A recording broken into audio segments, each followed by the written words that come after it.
ongoing feud.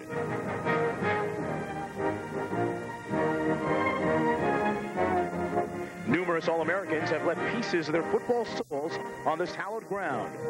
And passionate followers have made the annual pilgrimage on I-35 and are set for this collision in Dallas. ABC Sports and the College Football Association today present a classic matchup featuring the 17th-ranked Texas Longhorns and the 16th-ranked Oklahoma Sooners. From Norman, Oklahoma to Austin, Texas, and all points in between, they've converged to make this the 49th consecutive sellout of the series.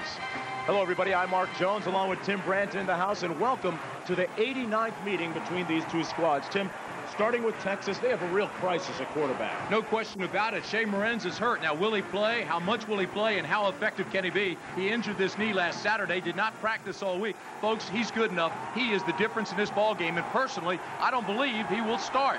Now, the other key for Texas is run defense. They have really struggled in this area. Last week, Rashad Salam ran for an incredible 317 yards. And I can tell you this, Oklahoma is loading up to run. 2 weeks ago, they put the wishbone back in their attack so they could utilize all three running backs. It's a multiple scheme, but Morenz is the key. And the last starting quarterback to miss a start in this series is our guy down in the sidelines, Dean Rocky Balboa Blevins, playing a little hurt, D. Yeah, I feel more like Apollo Creed, and that's the way the Texas football team feels. This was actually a friendly fire accident, but much more importantly, word I just got is that Shea Morenz will not start, probably won't play. The last starting quarterback for Texas that did not start, 1966 Dollar Bill Bradley. Texas was upset that year. Otherwise, they had won 12 straight. That means now untested James Brown really gets tested today by Oklahoma. We'll keep you posted from down here. He has been thrown into the fire cooker, and here's a look at the series record. Texas has won 4 of the last 5. We'll be back with the opening kickoff right after this.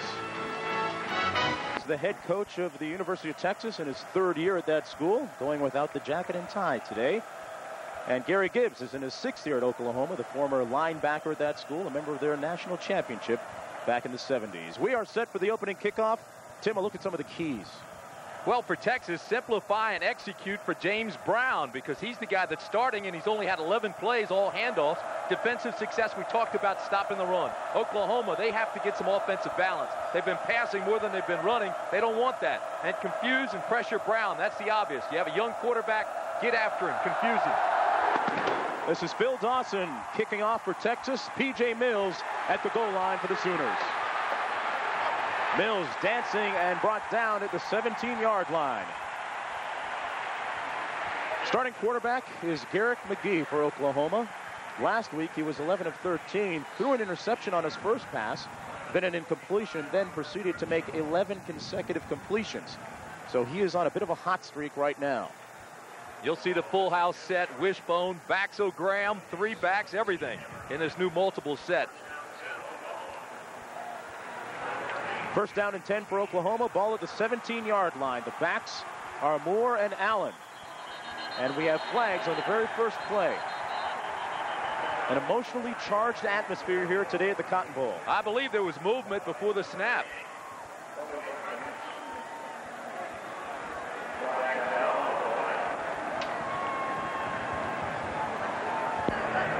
Dead ball, false start, offense, still first down. That's just emotion. Big game like this, everybody's charged, not concentrating.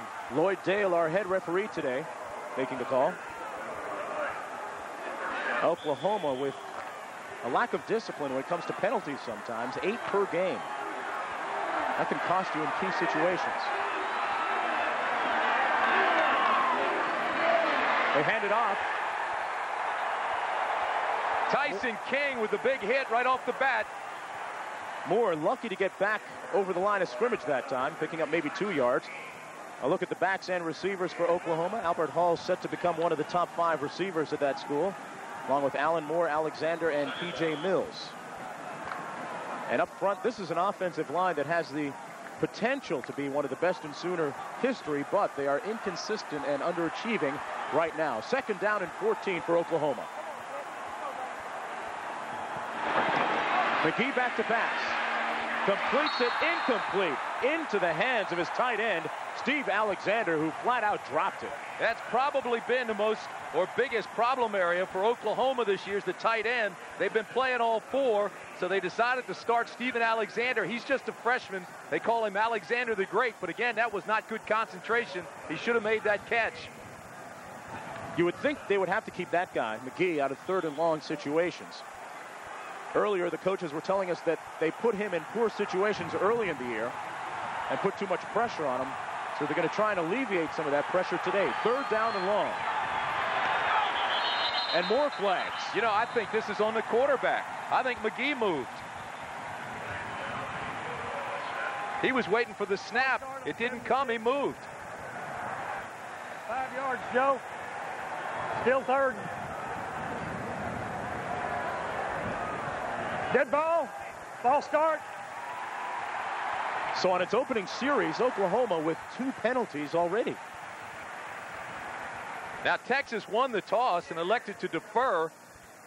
So Oklahoma's going to be punting into the wind. So Texas is going to have great field position. You'll be able to watch McGee, the quarterback, move. He wants the ball now, and he's not getting it. That draws the defense off, but it was movement on McGee. The backs are split this time behind the quarterback, McGee. A draw play to Gerald Moore. Nothing happening. Texas with a big play. Shane Rink making the tackle.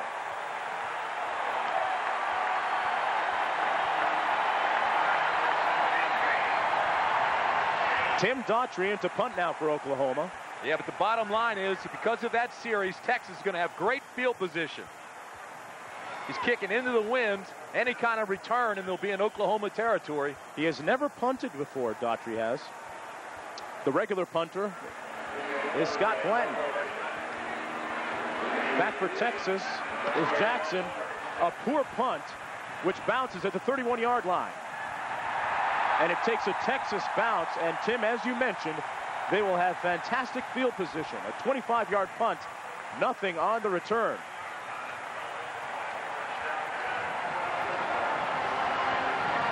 Texas with the wind at its back on this first series.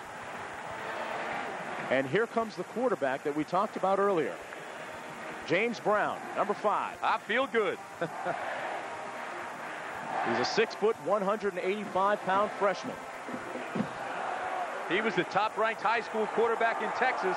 He's only had 11 plays. They've all been handoffs. Kemp Walker working out of the eye behind the quarterback. Jackson in motion. Hands it off on first down, a gaping hole. Roderick Walker down to the 16-yard line. And a first down after that 14-yard pickup. The tackle made by Cedric Jones. Oklahoma does not look ready. They're confused. They're not playing defense. Watch this hole open up. I mean, he just cuts back against an over-aggressive defense that was stemming that way. They were actually slanting away from the play, and they have the big gainer. And with that first down, a little confidence for the starting quarterback, James Brown. Hands it off again to Walker. This time Walker brought down at the 14-yard line by Cedric Jones one more time. Just underway here at the Cotton Bowl. I'm Mark Jones along with Tim Brandt and Dean Blevins for the 89th edition of the Red River War. There's a look at James Brown from Beaumont, Texas, 185 pounds. There's a perception out there that he is more of an option quarterback, but that is not true. He's a very good thrower. And he can throw the touch passes as well as go deep. He doesn't appear to be in any hurry to throw his first collegiate pass. See if we get it here. Out of the offset eye, the backs. Brown to pass.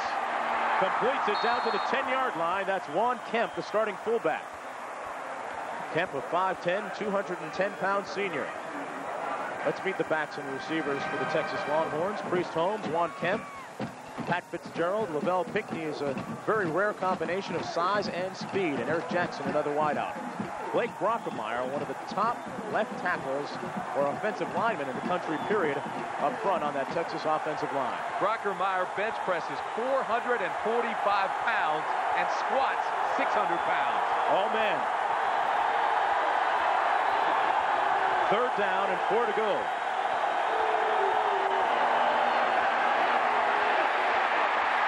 What a pass by Brown. He gets it off, but he's short of the first down. A little shot put almost, Tim. He showed a lot of composure. Watch this. He can feel the pressure now. First, he takes the drop. It's a 5-step drop now. He feels the pressure coming from both sides and the middle. So he steps up and just does a little basketball pass, chest pass, and makes the completion. He looks very composed for a young guy. Drop back there. I will say this. He took all the snaps in practice this week. 4th down and short. And they're going to go for it. Full house backfield. 3 backs lining up in the eye. 2 tight end set. I don't think Roderick Walker made it. The Oklahoma defense getting a huge surge up front.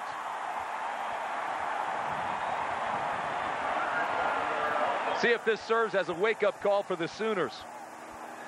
This is a great surge, but the big thing is the linebackers filled, and they got the strong safety to come up and make the hit. And right now we wait for the measurement as they bring in the chain gang. Gibbs, though, has to be concerned about the early lethargy of his team.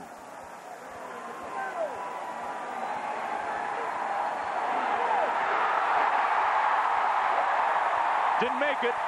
Oklahoma takes over.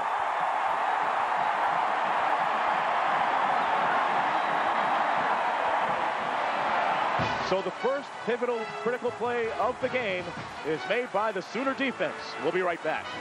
Elects to go on 4th and short. Watch how Oklahoma fills. It's a strong safety, 17. Henderson, who comes in over the top and actually stops the play. You see, he was the last hit. But with a young quarterback making his first start, why wouldn't you kick the field goal there? Get some points on the board. Some interesting decision-making by head coach John Mackovic, which does not pay off. What they did is waste that great field position. Oklahoma with the ball on its own 8-yard line. They hand it off out of the wishbone. Number 25, James Allen. This Texas defense going to have to stop that Oklahoma run today. Tony Brackens is the leader up front along with Clark and Thomas Baskin. There have been 8 different starting linebackers this year for Texas. That tells you something about their injury situation at that position. And Bryant Westbrook is a very strong defender against the run and a very good cover guy as well in the secondary. McGee on the option, and he pitches it to Allen, who is out near the first down marker at the 16-yard line. He was finally brought down by Tyson King. It's a pretty good indication of what Oklahoma has done. They've gone to a more option offense because they were passing the ball too much and too early, and they became somewhat predictable with Garrick McGee. He's thrown almost 100 passes this year, which is unheard of for Oklahoma. So now they start running more and more option, and you can see it's difficult to defend. You've got to have a guy not only on the quarterback, but you have to assign a guy to the pitch man. 100 passes so far this year. Dean Blevins didn't throw that much in practice in his entire career. More in the backfield that time, and they run it. Let's go downstairs to Dean right now. Dean? Mark, that point was correct. I didn't throw it. Didn't throw that many. And Tim, you bring up a good point. Why do you not kick the field goal? I think the thinking is that this is a Texas club that, even though they've scored 30 points a game, that I think Texas believes that 20 points will win this game, and they were looking for 6 instead of 3. And in retrospect, you can sure second guess it, but I think that's their mentality. With new quarterback, though, you want to put those points on the board right now. Take some of the pressure off him. And speaking of the quarterback, Garrick McGee walking away and calling a timeout. With a timeout on the field, the quarterback will talk it over with his coach. We'll be right back. CFA College Football on ABC Sports, brought to you by Chevrolet. The cars and trucks 36 million people depend on every day. Genuine Chevrolet. The NASDAQ stock market. AT&T, we help put your world within reach. And State Farm Insurance, like a good neighbor, State Farm is there. Look at some of the festivities, some of the rides outside here, the Cotton Bowl. They're located on the Texas State Fairgrounds. A lot of interesting things to see. I'm still looking for that 16-inch tall man, Tim. He's not on this field, I'll tell you. A lot of big bodies out here on 1st and 10 for the Sooners. McGee on the option. Tries to get to the corner, doesn't get there, and is pushed out of bounds at the 22-yard line. At Wishbone, can mount up yards, Tim. No, absolutely, and Oklahoma's going to try to run, and this is why. Look what Curtis Martin of Pitt did, 251 yards. We told you Salam had 317. Just 2 runners, not 2 teams, 2 runners, 568 yards. Right now, Texas is playing pretty well. They've held Oklahoma to 6 runs for only 13 yards. We'll see if they can maintain that. It is 2nd down and 6. Finding the wishbone again. The toss is to Frazier. He's got speed. Jeff Frazier with the first down out to the 36-yard line. Brought down by Trey Thomas and Chris Carter, but he picked up 14 yards. Nice to see Jeff Frazier come back, Tim. I was going to say, I would like to see what he could do if he didn't have all those injuries. His freshman year, he had shoulder surgery. Last year, he blew out his knee and had surgery, but now he's back. He's just 20 years of age. He's a sophomore. Folks, he once ran for 535 yards in 4 high school playoff games. He's a great talent. He's just been injury-plagued. Pretty good speed. Had 10 rushes for a total of 72 yards last week against Iowa State. The inside handoff for Gerald Moore. And Moore is out to the 40-yard line. Picked up about 3 that time for the Sooners. Moore's an interesting mix. He's 5'10", 230, and runs a 4.5 40. See Nebraska out of the blocks quickly today, as is Colorado. It's going to be a pretty good showdown between those two. I wouldn't want to be Bill McCartney's doctor, though. I mean, he gets a lot of heart palpitations with those finishes. I mean, Boston College just spanked Notre Dame today. Congratulations to Dan Henning. McGee on the option, keeps it himself this time. And wiggles and weaves his way out near midfield, brought down at the 49 by Chris Carter. You know why that play was successful? Because Norman Watkins, the linebacker, got cut off, and he could not get to the quarterback, which was his responsibility, McGee. Interesting here at the Cotton Bowl, Tim, that you always hear cheering on a play because the fans are split right down the middle. Oklahoma fans to the south and Texas fans to the north end of the stadium. 7 plays this drive. Oklahoma's all been on the ground. On the toss, this is Frazier. And Frazier is brought down at the 47-yard line. Tackled by Tony Brackens and Thomas Baskin. In all fairness to the Texas Longhorns, they've had 6 out of their 8 linebackers get injured this year. It's been a nightmare. Consequently, they've had containment problems and over pursuit, confusion on defense at times. Gary Darnell was saying that he calls his linebackers his Ford group. Fix or repair daily. It's been that year for them. Been that type of year. On 2nd down, the option again. McGee keeps it. And he's out to the 39, and he has a first down. Monday night, it's a key NFL matchup as 2 of the top teams in the NFC battle for the division leads. Warren Moon and the Minnesota Vikings head east to take on Dan Reeves and the New York Giants. Monday, 9 Eastern, 6 Pacific on ABC Sports. After a shaky start, Oklahoma's got a very methodical drive going here. They haven't used the triple option too much this year, but you can see it's very difficult because it causes the defense to go to assignment defense. Somebody takes the dive, somebody takes the quarterback, somebody takes the pitch. Gerald Moore on the 10th play of this Oklahoma drive gets the carry, and he was lucky to get back to the line of scrimmage. That's a big play for Texas because now it sets up 2nd and long. Oklahoma has yet to pass in this drive. And they have yet to score this year, Tim, in the first quarter. That's an amazing statistic. Yeah, but look what happens. They get the wake-up call in the second quarter. They just go crazy. 65 points, outscoring the opponent 65 to 6. They've been outscored in every quarter, though, but that second one. It is 2nd down and 10.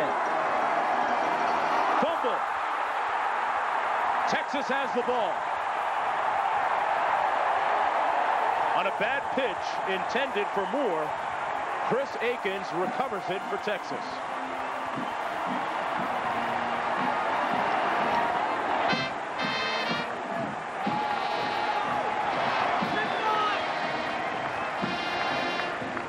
Watch the pitch. They were trying to come back against the pursuit. Watch. Play's coming back the other way.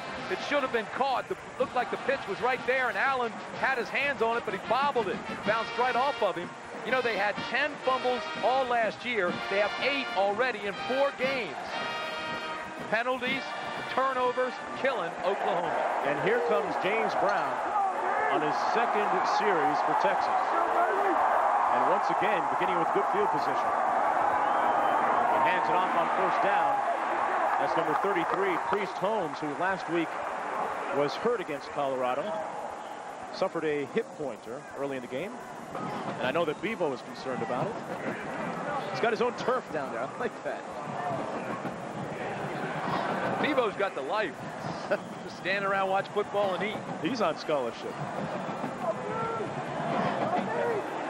He's half on, half off.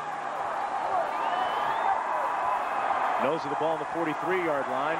Kemp and Holmes lining up out of the offset eye.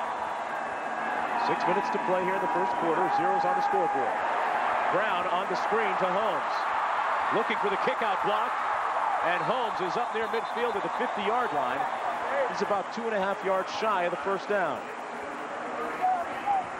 Defensively for Oklahoma, it's a unit that is still improving. Up front, Cedric Jones is the leader. He's 6'4", 288. He's a junior. And Mario Freeman is strong against the run, especially, and good against the pass as well. In the secondary, Darius Johnson is a speedster and a very good cover guy.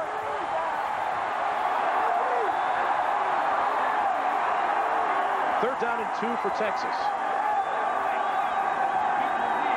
Jackson in motion. And flags down on the play.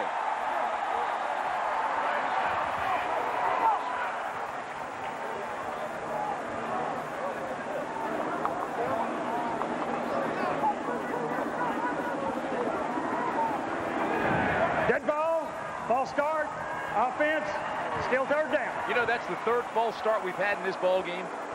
2 to Oklahoma, 1 now to Texas. Both teams guilty of a little sloppy play. James Brown, 3 for 3, 13 yards. Has to make that guy right there, John Mack, feel pretty good. Very casual today with no coat and tie. He's gotten away from that tie. I think it's a superstitious thing with him now. So with the ball pushed back, it's third down and 7 now. Walker and Kemp in the backfield. We have yet to hear from LaVell Pinkney. Brown up top, picked off. Larry Bush intercepts it for Oklahoma.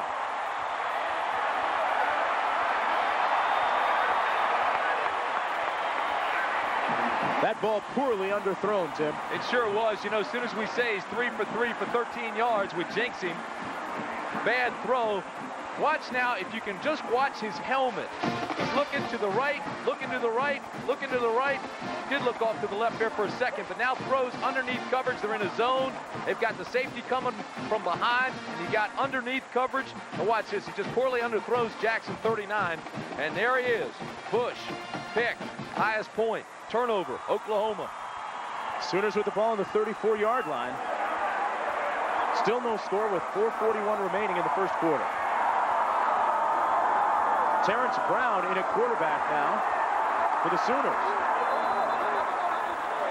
Downstairs to Dean. Dean, what's going on? Well, guys, as you know, Terrence Brown has been getting more snaps the past couple of weeks for Oklahoma. They plan to get him in, as they're doing, on the third series of the first half, the third series of the second half, and maybe more. And the thinking is Garrett Brown tires late in ball games, and that's when a lot of his turnovers come. Terrence Brown is not a good passer, but has tremendous speed and is a good option player. Yeah, and I think that's the biggest key. Forget fatigue being a factor in a big ball game like this. Brown is the best running quarterback. He also plays flanker. And he's going to run that option time and time again to put pressure on the corners of that Texas defense. Here we go. Brown, a dangerous pitch. Fielded nicely by Allen like a third baseman, but he pays the price for it. Brought down by Bryant Westbrook. Diesel. A sloppy-looking pitch that time by Terrence Brown. Might have been a little nervous. Yeah, Brown, we said, was a flanker, and they moved him to quarterback when Michael Thompson got injured. Played against Colorado last year when Cale Gundy was knocked out. He does have quick feet, but this is a bad decision. He's on his way down and just throws a poor pitch. I tell you, James Allen had no shot. And he took one at the end of that. Third down and long for the Sooners. The flanker screen to Mills, cutting back.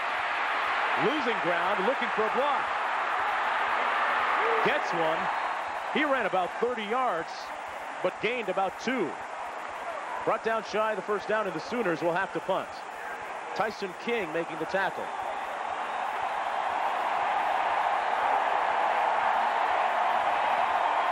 Actually did a nice job, almost like a punt return. He waited for his wall to form. Watch, nothing here. Whoops. Go back this way. Pick up some blockers. 1. Here's another one. 2. Here's another one. They make that block right there. He's got a shot to get the first. Good pursuit by the Texas defense. Never give up on a play, and make sure you have good pursuit angles and know where the first down markers are. Tim Daughtry into punt, his second one of the game for Oklahoma. This one much better than his first one.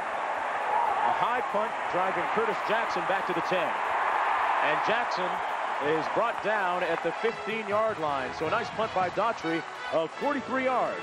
We'll be right back.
You know, it's been a rough year for Texas with respect to injuries, Tim. Not only the players, but the coaches, too. This is last week, Colorado against Texas.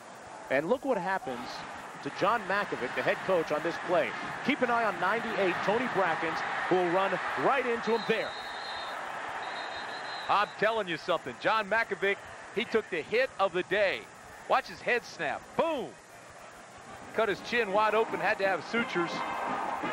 They got him looking pretty today, though. A little makeup, you know. So just get that off of there. Oh, yes. Got the sutures out, Band-Aids off. Looks clean. Little color. Good cut man. That cut man ought to work on Dean Blevins. Get that eye worked up. Kemp and Walker in the backfield out of the offset eye. There's Roderick Walker. Nice run over the left side as we toss it back to John Saunders in New York.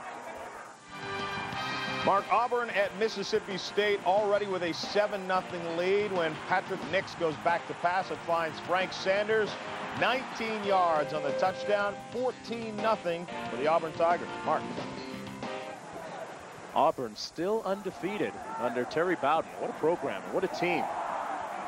I was down in Montgomery, Alabama Wednesday night for the Blue-Gray Hall of Fame dinner, and they are really high on Terry Bowden and also with Auburn. And they should be. 2nd down and 6 now for Texas. That's a reverse. And a reverse, Curtis Jackson. He's got blockers out there, too. Action Jackson down over the 50 into Oklahoma territory. A 34-yard pickup. The tackle made by Anthony Fogle of Oklahoma.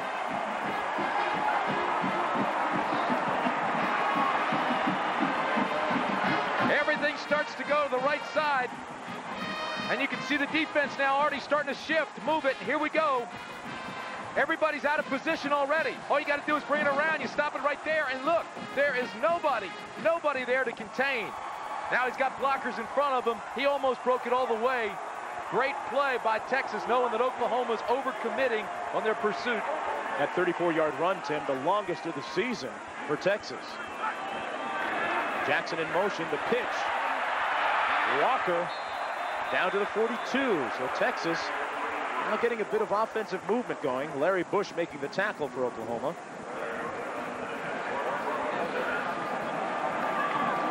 Roderick Walker, a 6', 200-pound senior, came to Texas out of high school, highly regarded, but suffered an injury in his senior year in high school, and then another one in his freshman year at Texas, and has been slowed down. But now he feels this is the year that he can realize the potential that he has.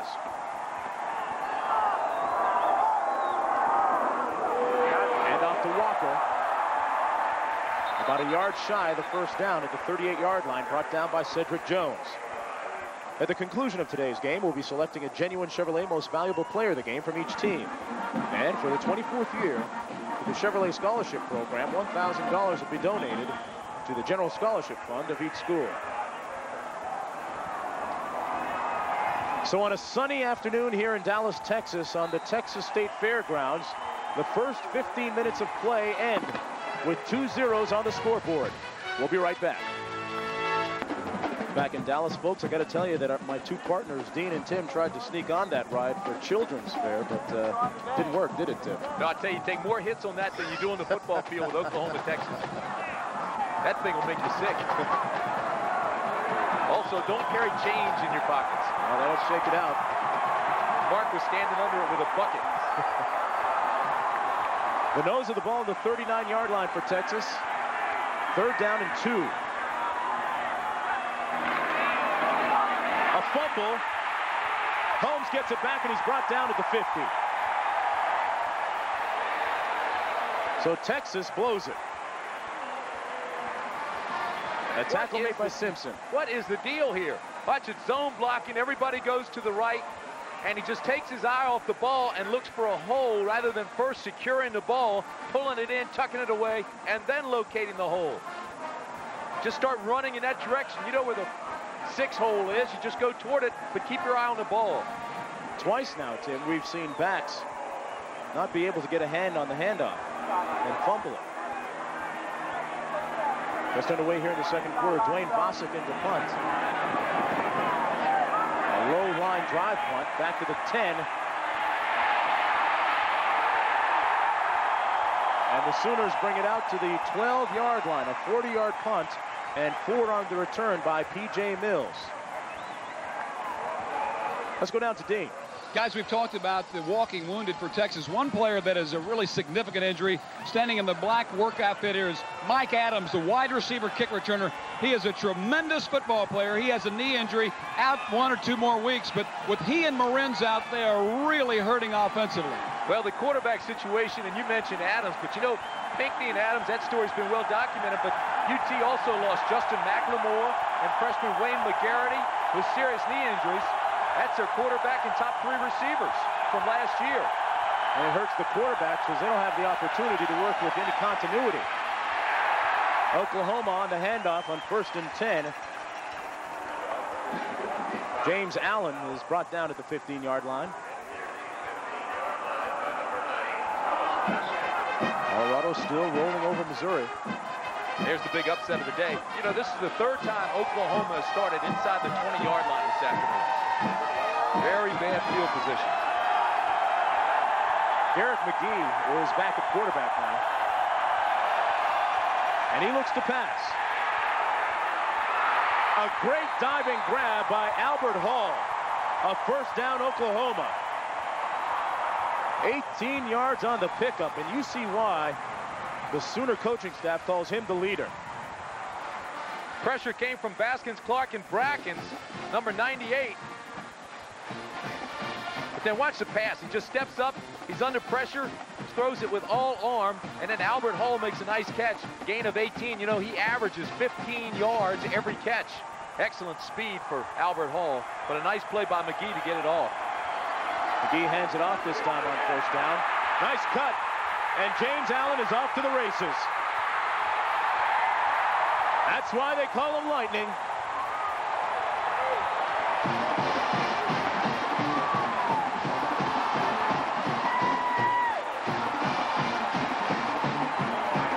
biggest play of the day. They call Allen Lightning. They call Moore Thunder. He got help from Thunder. Now watch this. Once he gets inside Westbrook with the block, cuts it back outside. The only thing that can stop him now is the angle that the Texas players are taking. He's got that great speed. Another couple of steps, he would have been past Trey Thomas, number 17. James 6'1", 207 pounds, and runs a 4.440. Not bad, following the long line of great Sooner running backs. Sims, Washington.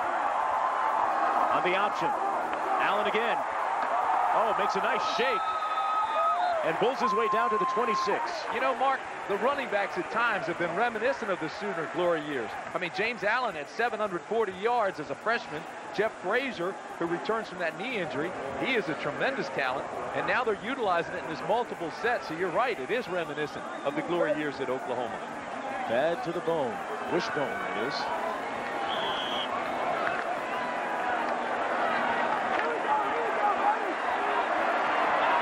Averaging over 5 yards per carry.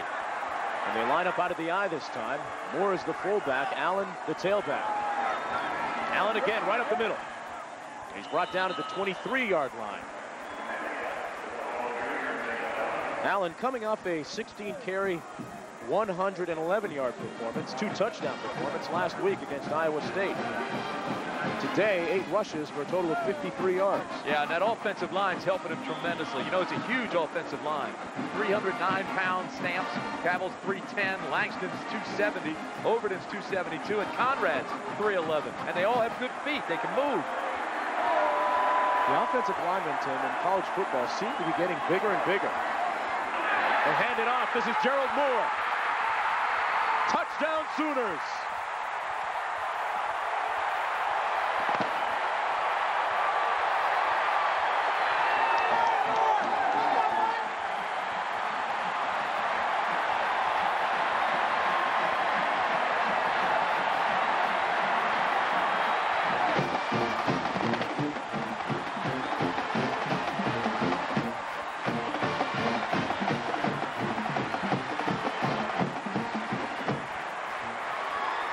Gerald Moore on a long scamper for the touchdown. Scott Glenton in for the extra point. And Oklahoma leads it 7-0 over Texas. Thunder and lightning. Here comes Moore. You play defense. He breaks the tackles, and Oklahoma's on the board. We'll be back. Gerald Moore, a.k.a. Thunder, demonstrating some of that thunder, running into the end zone for the touchdown, resulting in the 7-0 lead. Downstairs to Dean Blevins. Dean? Guys, injury update for Texas. Corby Brooks, the offensive lineman, number 62, has a bruised shoulder, and Bustamante will be back in on this series more than likely. We'll keep you posted. Okay, this often tends to be a battle of attrition, and even more so this year for Texas. Great crowd. It's turned out to a great day, and there's no question this guy, Shea Morenz, number 12, he is the difference so far in this game. He is not playing because of that knee injury. Also had an injury as a freshman, redshirted. Guy's making better decisions. Having played in 15 games as a sophomore, he still throws very, very well, but he's not in today. Pretty good baseball player as well. Got bats over 300. The kick through the end zone. Curtis Jackson denied an opportunity to run it back. Scott Glenton showing off some of his thunder in his foot. A sellout crowd here at the Cotton Bowl, over 75,000 strong. Half of it dressed in burnt orange, the other half in crimson and cream.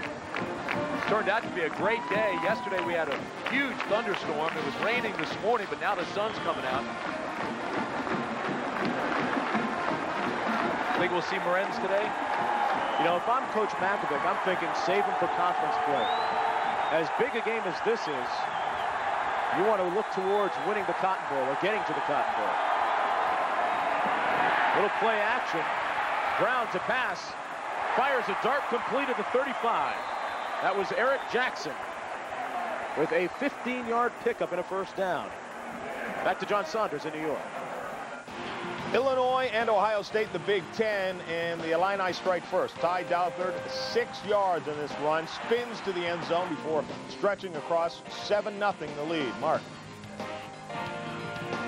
All right, John, back here, 7-0, about 11.5 minutes to play in the first half.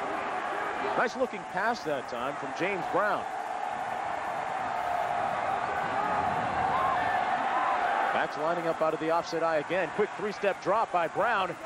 Complete at the 45-yard line to number 86, Matt Davis. Davis making his first reception of the day. Pushed out by Darius Johnson.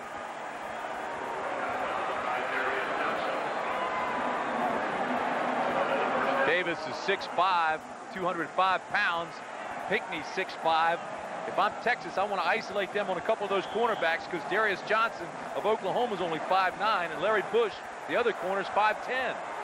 Tim, interesting to note on that Big 8 scoreboard, Nebraska rolling right along without their starting quarterback, Tommy Frazier.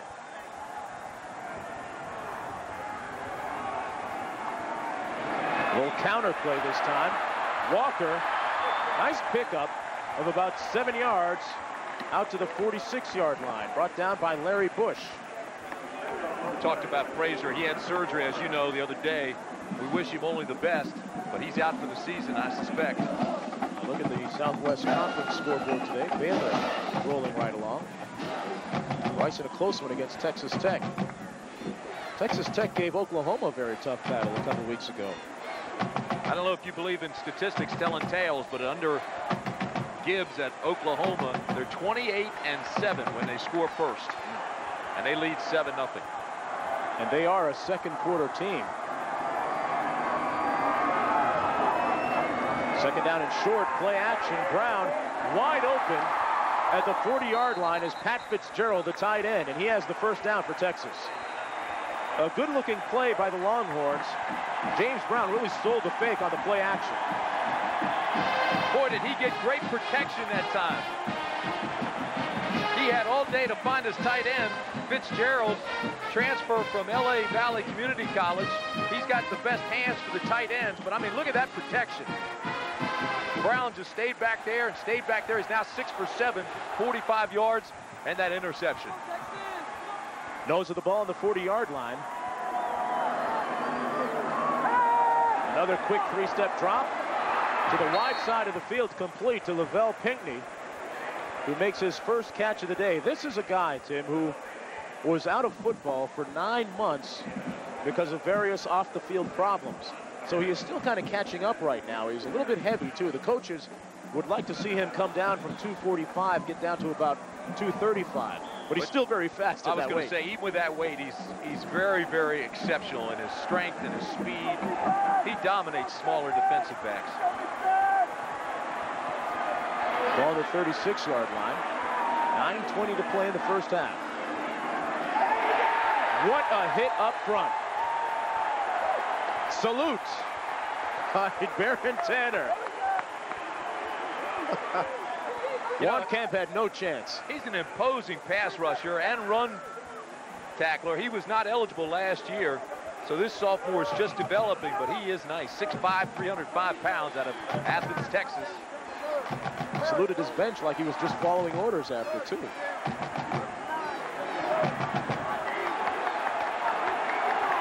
Eric Jackson. They look for him on third down. 6 different receivers have caught passes, but on third down, they like to go to Jackson. He's their money guy. He's in motion to the top of your screen. A quarterback draw. This is a called play. And James Brown, his forward progress will take him to the 33. Roughed up at first by Larry Bush. You know, you're in a 4-down area here, too. Now, last time on 4th down, they went for it. I thought they should have gone for the field goal. Here, do you pooch it, do you go for a field goal, or do you go for the first?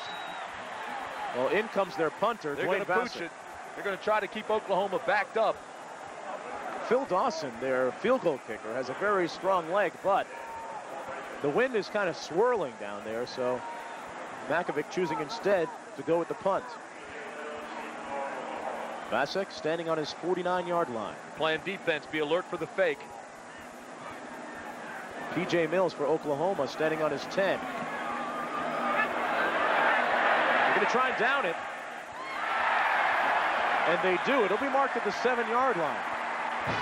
So Oklahoma once again starting with poor field possession when we come back. It's 7-0. We talked about Oklahoma going to the wishbone for this game and trying to get all their runners involved. Look what all these guys have done.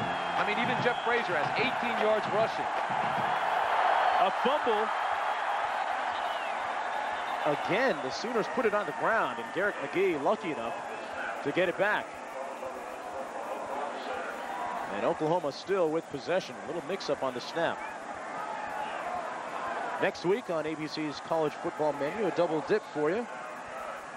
The 12 o'clock games, Nebraska, Kansas State, Ohio State, Michigan State, Auburn against Florida. That's the first half. And then the second half of your doubleheader features Penn State against Michigan at 3:30 Eastern, 12:30 Pacific time. Oklahoma running the ball on the ground. James Allen that time, right near the first down marker. He's brought down by Watler. Downstairs to Dean Blevins. Dean? Guys, part of the problem on the bobbled exchange is that Oklahoma is playing two centers. Chuck Langston is the starter, but on the last touchdown drive, redshirt freshman Bruce McClure, number 73, went in. He's back in now, and sometimes the continuity problem is why you bobble a snap. That's a good point, Dean. I tell you, Texas is having a devil of a time defending the option. 3rd and 1, Mills in motion. They hand it off to Allen, who goes over the top for the first down out to the 22-yard line. A good-looking leap that time by Lightning. Talking about Bruce McClure, the center who came in, and Dean was just talking about. He got a nice block, a cutoff block on that play, 73. And now Mills comes out of the game, and in comes Jeff Frazier. Garrick McGee, the starting quarterback, leading his team to a 7-0 advantage right now over Texas, with 6:10 to play in the first half. He goes back to pass, looking up top. He tried to find Albert Hall, but there were 4 white shirts in the neighborhood, and Brian Westbrook provided the coverage for Texas. Shea Morenz, meanwhile, warming up at the sidelines. I think we're going to see Shea today. I disagree with you. I think he's going to be in the ball game. I know he wants to play. It's up to the medical staff. Now, the way I understand it, there are no tears in his knee. It's a knee sprain. And I don't even think the bursa sac was broken. So I think if he comes in, the question the medical staff has to say is, can he injure it further, or will there be no more? If they can't injure it further, then let him play. Right now, it's the other quarterback with the ball, Tim McGee, who runs it out to the 30-yard line, near the first down, brought down by Westbrook again. Garrick McGee came into this ball game with a very hot hand, having completed 11 consecutive passes in the last game against Iowa State. John Makovic, who last week turned 51 years old. Dean, what do you have to say? Hey, Timmy, you know, you're talking about Morenz. I don't disagree with you that he would love to go in. He's got a grade 2 medial collateral sprain, not necessarily a tear, but boy, in pregame warm-ups, he really was unable to get any zip on it at all. And I don't know how effective he would be even if he played. He's got that strong arm. If he comes in, I'll guarantee you they'll go to a shotgun to protect him, and he won't have to drop. Meanwhile, Gerald Moore for Oklahoma runs it out to the 38-yard line, where he's tackled by Trey Thomas and Tyson King, and it's a first down for the Sooners. Oklahoma utilizing the clock, time of possession. I mean, their average starting field position's been at their own 16. They've had long drives. The touchdown drive was a long one, but they continue to eat the clock and keep that Texas offense off the field.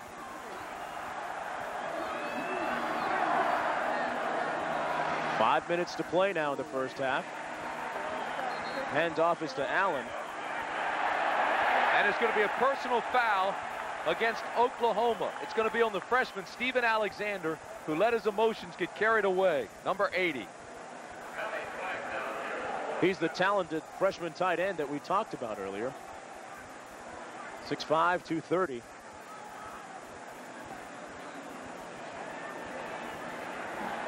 There's the call from our official. I want you to watch the top right hand of your screen. 80, the tight end, is locked up right there. See him? All right, now watch. The play continues. Let it roll. There's the whistle. Now watch. Boom. Comes in with a late hit. Throw the flag. The official's right there. That's a freshman mistake. Number one, you have to know where the officials are, and you don't do it in front of them. Personal foul, offense. It will be second down. Second down. Well, emotion gets in the way of concentration. And coaches will tell you sometimes that the best thing about freshmen is that they turn into sophomores.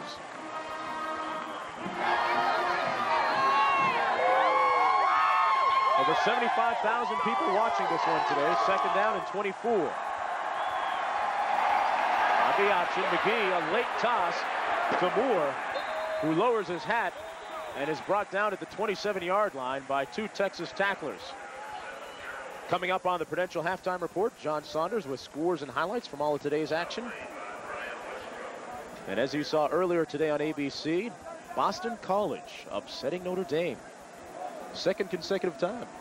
Mark, earlier we talked about the Oklahoma two quarterbacks, Garrett McGee and Terrence Brown. Brown being the best running quarterback. He certainly runs the option better than McGee. You saw in that last play, McGee let the pressure man get too close to him before he pitched.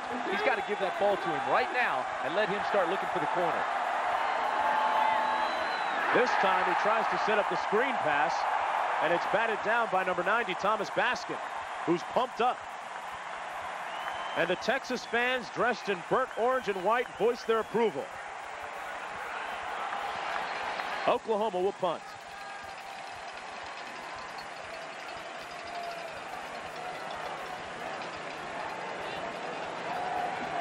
Daughtry with his third punt of the day. Scott Blanton had been the regular punter, but he came in averaging only 37.5 yards per punt. He was in a bit of a slump.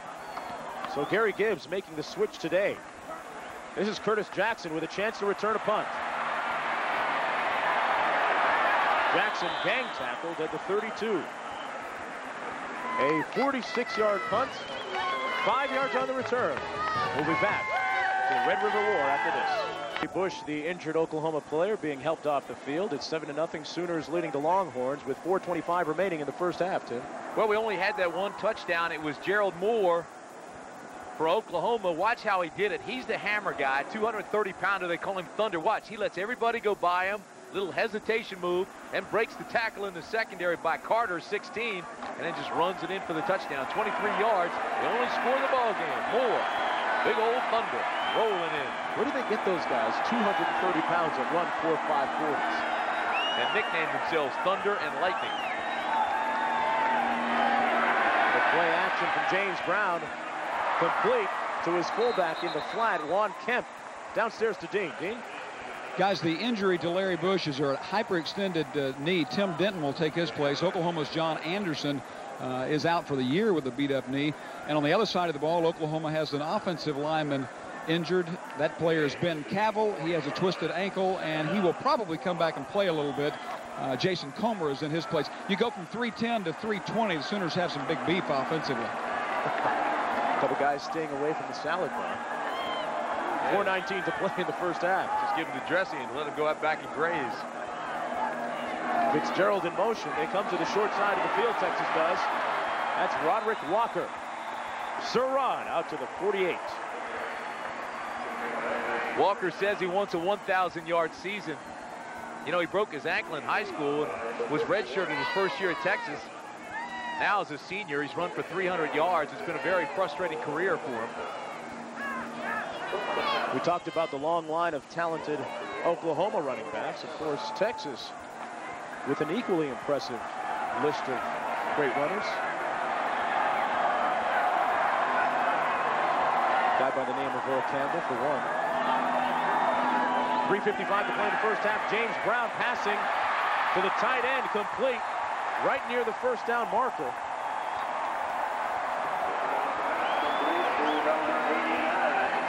Steve Bradley, the tight end, is 6'3". That was a really well-designed play. Everything went to the left, and Brown, the quarterback, comes on a waggle. Watch, everything comes towards you. Boom, here's the fake. Now he goes out by himself, and the only guy over there is Bradley, the tight end. Well, that's nice. Now watch Brown's reaction. Hey, I got the completion. Move the chains. Let's go. Other than that one pick, he's been very effective passing the ball. He's been pretty solid.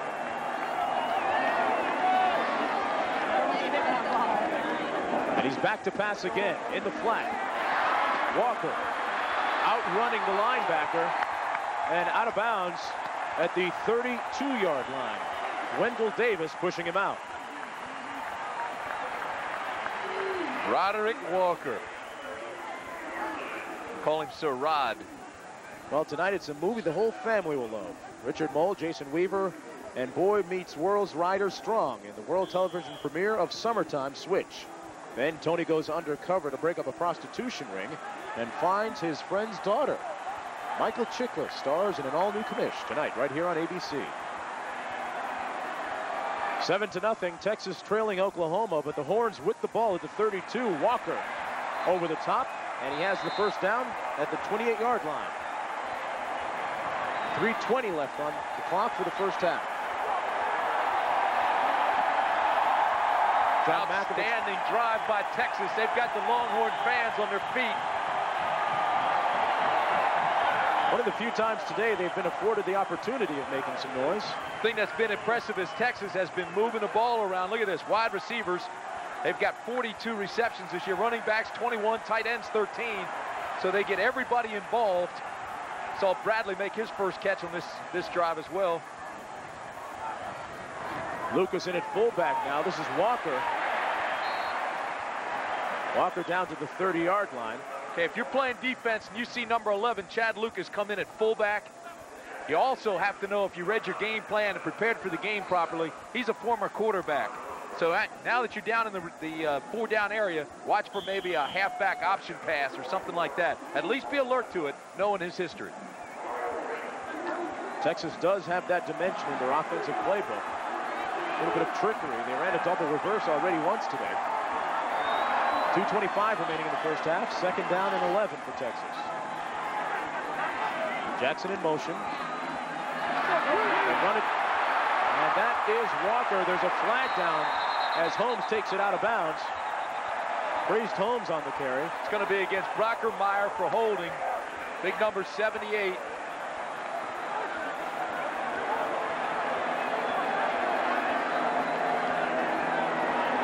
As stated. Take a look at Brockermeyer, 78. Now he's working against Jones. Now watch. He'll lock on him there. Here comes the arm. Reaches back. Go ahead and tackle him. Get him down. Throw the flag. Holding by the offense. Repeat second down. Brockermeyer, a preseason All-American and an Outland Trophy candidate. I'll tell you, that is a terrific replay to show you how the officials saw the play. Brockermeyer, he doesn't want to see that replay, though. It'll set up second down and 20 now.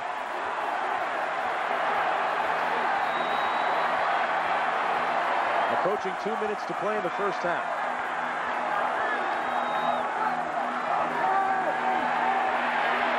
Brown complete to Pinckney, who got position on his defender, number 23, Tim Denton, who just entered the game because of the injury. You know, you can do that all day long. You've got Pinckney, who is 6'5", even better than that, and he's working against defensive backs that give up 5, 6, and 7 inches. Watch this. He's got 5-inch height advantage on this guy. All he has to do is go up over top of Denton and make the catch. I'd give him the alley-oop all day long. Pinckney now has caught a pass in 16 consecutive games for Texas. Last week, 5 receptions for a total of 72 yards and a touchdown catch.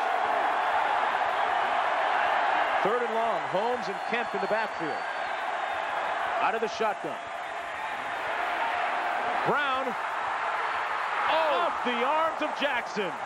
Eric Jackson was open and couldn't squeeze it. That ball was perfectly thrown. The ball has to be caught by Eric Jackson, and he knows it. That's one that should have been a touchdown. Watch this from the end zone now. You're playing defense. You're in the secondary. I think Brown may have thrown it a little bit quicker than he wanted to because they came on the blitz and he could feel that. Still, he puts it up high and throws a perfect pass. Watch Eric Jackson right on his hands, his fingertips, and he doesn't pull it in. Yeah, you're right. Brown could not have thrown that pass any better. He had hit 8 straight passes. He was right there with that one. Go get it. Go get it. Go get it. Go get it. Texas now punting. Trying to pooch it again.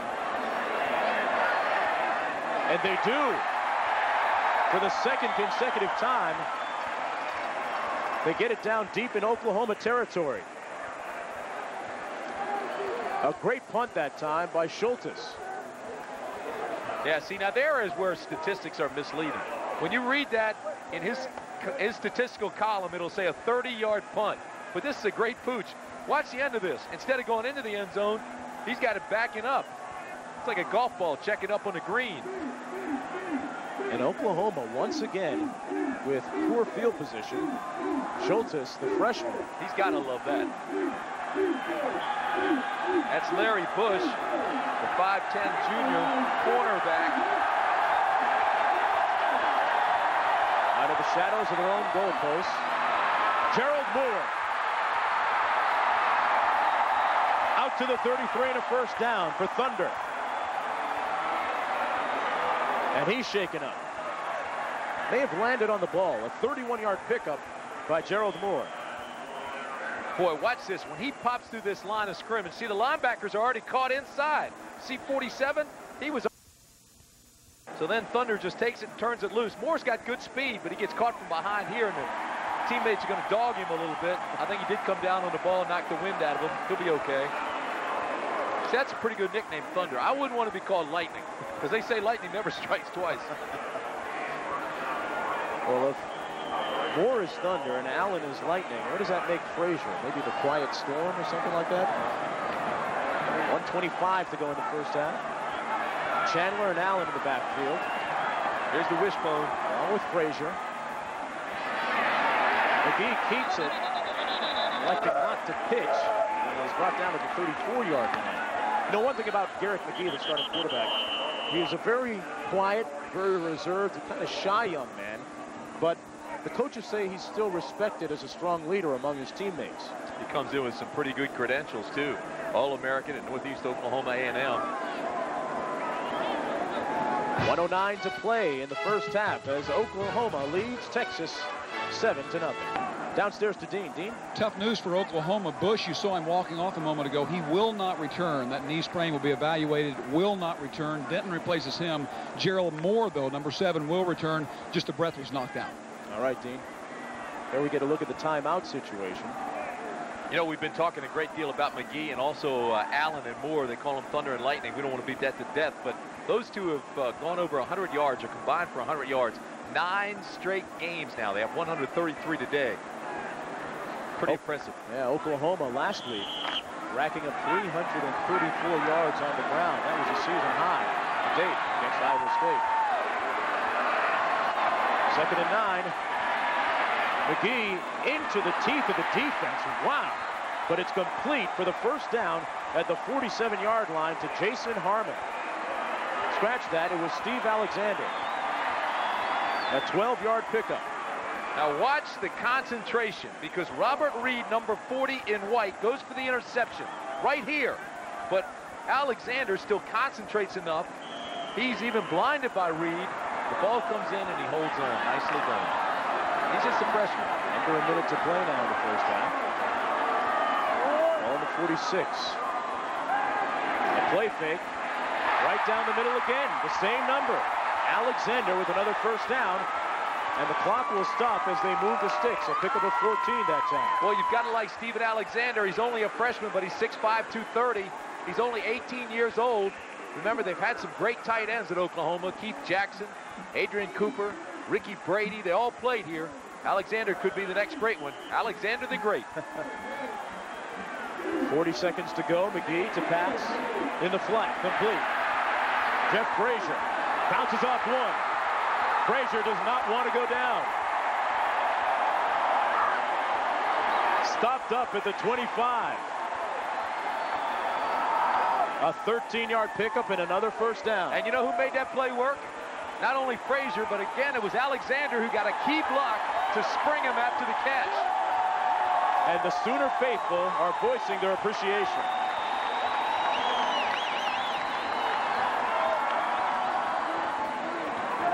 What a great block by Alexander. Makes a couple of catches in a row, then comes over and clears the way for his partner. Always nice when you see a player come back from a devastating injury, such as the one that Jeff Frazier suffered, one that caused him to miss all of last season.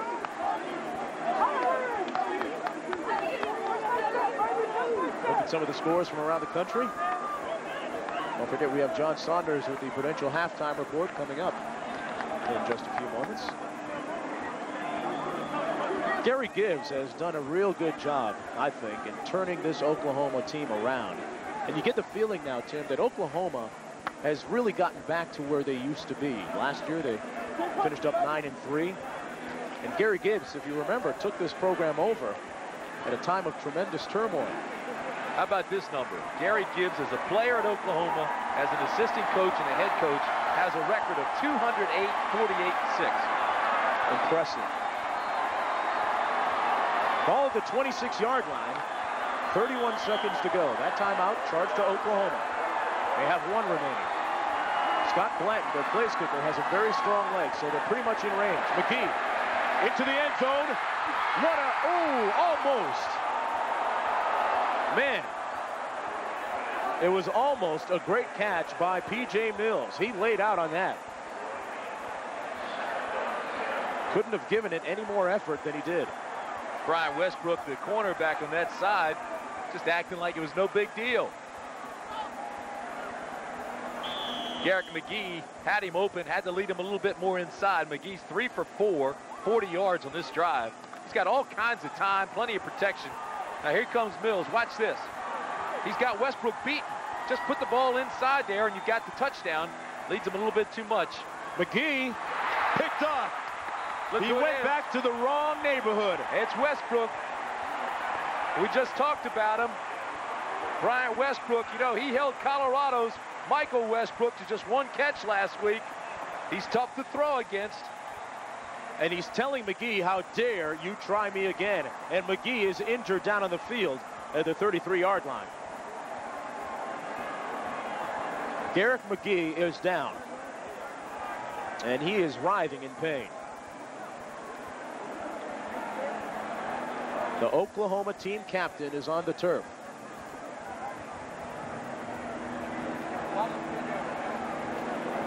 Take a look and see what happened to McGee. Coming with the blitz. Linebackers are coming. They outnumber him on the top side. Just as he releases it, he gets a helmet in the face. And there's the pick by Westbrook. Double coverage out there. 17 is Thomas, the safety. And Westbrook had deep outside. Almost. Looked like he took a helmet to the head just as he released it. And someone had him low as well. So with that, the Oklahoma scoring threat is thwarted. Checking his chin, make sure it's still on the hinge. He's been resilient, and he'll be back. Rattle the fillings.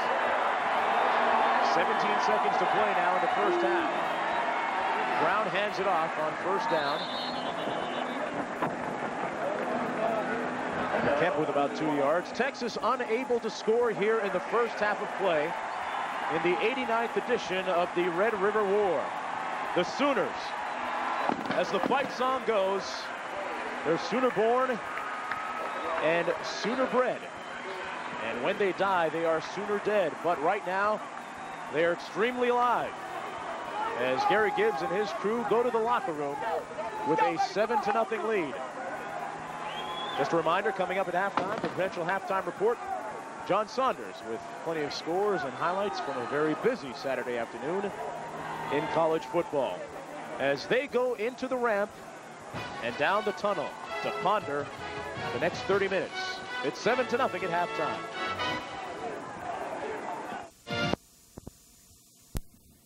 At halftime, moments ago, Dean Blevins spoke with a focused Gary Gibbs. First off, the condition of your quarterback, Coach. He's going to be all right. He got hit in the jaw area, but he'll be fine. Shea Morenz apparently will not return. That seems to be a major factor in this ball game. Well, Browns played very well. Their offensive football team's really done a nice job moving the football. But so far in this first half, it's been field position and turnovers. What do you tell your club at half? Protect the football and take advantage of opportunities. All right, best of luck. All right, the only touchdown for Oklahoma came on a trap play. Watch 78. This is J.R. Conrad come down and trap here, and then Milt Overton will come back here and clear the way for Gerald Moore. Roll it. Watch, here goes 78. Here comes 74. Watch the block he throws, too, and then Moore slips through. Then he breaks 3 tackles on his way, uses that 230 pounds just to bull his way down into the end. And that's our only touchdown today. And John Makovic has to get some offense and some scoring out of his unit. And Dean Blevins spoke with him moments ago as well. Coach, Shea Morenz being out has to be a big factor. Will he play? I don't know if he'll play, but James Brown has done very well for us. He's only made one mistake. He's handled the ball well. I've been very pleased with his performance. How do you decide if Morenz will go back in? Oh, I would just play it by ear, but James right now is doing everything that we need for him to do. Our defense needs to really get in the game the second half and help us out, though. Best of luck. Okay. You know, John Mackovic has a penchant for saying the right thing at halftime, like against the Louisville game. Mike Adams was struggling, fumbled a couple of balls, dropped the punt, and he brought Adams up in front of the team at halftime and told Adams that he's part of the team. He's part of the family. He's back. Go out, relax, and have a great game. Well, in the second half, Adams did just that, and Texas went on to defeat Louisville. So Mackovic hoping that he can press the right button this time at halftime and squeeze a win against Oklahoma. Jackson 1 yard deep.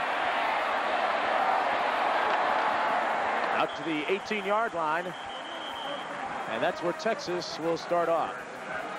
Talked about some of the keys before the game started for Texas. They had to simplify and execute for James Brown in his first collegiate start, and then they needed some defensive success against the run.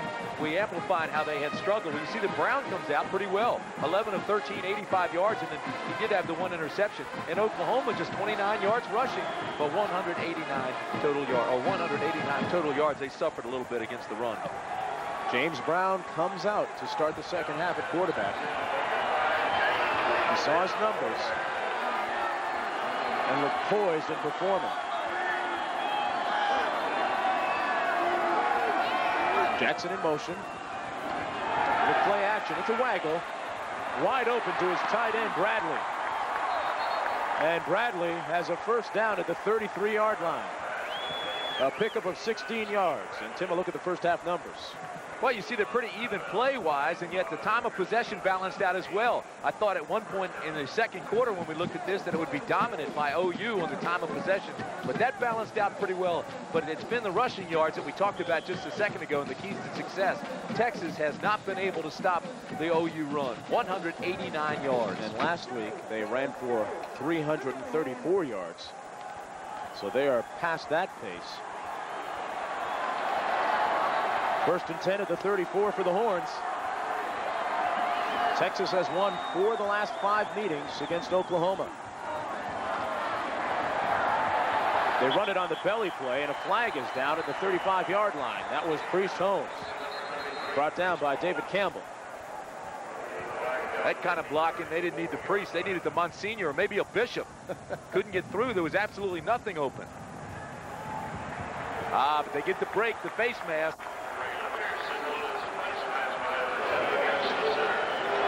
Lavelle Pinckney getting a breather on the sideline and now coming back into the game. Bringing a play in. Now he has 2 catches. That's it. Defense, repeat first down. He has 2 catches today, Pinckney does. I would think they want to get him more involved. It's a mismatch. Run the 6'5" split end against those 2 cornerbacks. They're only 5'10", 5'9". Pinckney, a tower of strength and perseverance, emerging out of some very humble beginnings and background back in Washington, D.C. Toss to the short side of the field. Roderick Walker brought down at the 39-yard line. A swarm of Sooner tacklers led by Tyrell Peters. Boy, Peters played that just like you would write it up on a defensive sketchboard. Just play, slide down, follow the play, slide, play it inside out, then come up and just make the tackle. And he did it with authority. Tim Peters at 218 pounds has the speed of some defensive backs. And Shea Morenz, you know, they wanted to keep him out of the game last week, but the problem was they couldn't find him because he was hiding from the team doctors once he was hurt. Hurt that knee. Every time he saw the doctors coming, he'd walk down the other side, get lost in the crowd, and run back out on the field. His understudy, James Brown, meanwhile, looking to pass. And he bounces one in that is incomplete at the 48-yard line, just a little bit short. Eric Jackson, the intended receiver. Texas likes that play. They keep going back to it. The reason being James Brown's got good quickness. They're using that athleticism, quick feet to get back out on the waggle, and it's worked several times. And they keep going back to it. Keeps the pressure off of him. And Texas's future conference rival, Colorado, future Big 12 rival. Colorado just seems destined this year. Had that last-second win against Texas last week, and of course the Hail Mary pass against Michigan. They've got it turned into America's team. Third down conversion opportunity for Texas. Out of the shotgun. Brown with wide open real estate. James Brown feels good. A first down at the 46 after a 14-yard pickup.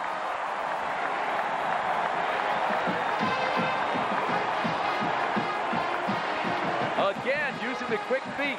They had trips, 3 receivers to the bottom of the screen, but he can feel all the pressure flowing around him, so he just tucks it away. They're having a tough time containing James Brown. He's just a redshirt freshman. Boy, he got tagged at the end of the play.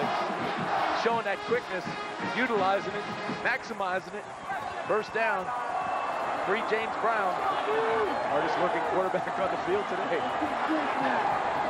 13-10 remaining in the third quarter. Lucas in the backfield now at fullback. Giving his tailback a nice lead block. Walker runs down to the 38-yard line where he's brought down by Peters once again. I'll tell you, that scramble by Brown is the first third down conversion for Texas today. A gain of 3 on first down. Brown, a 185-pound freshman. Backing him up is another freshman, John Dutton.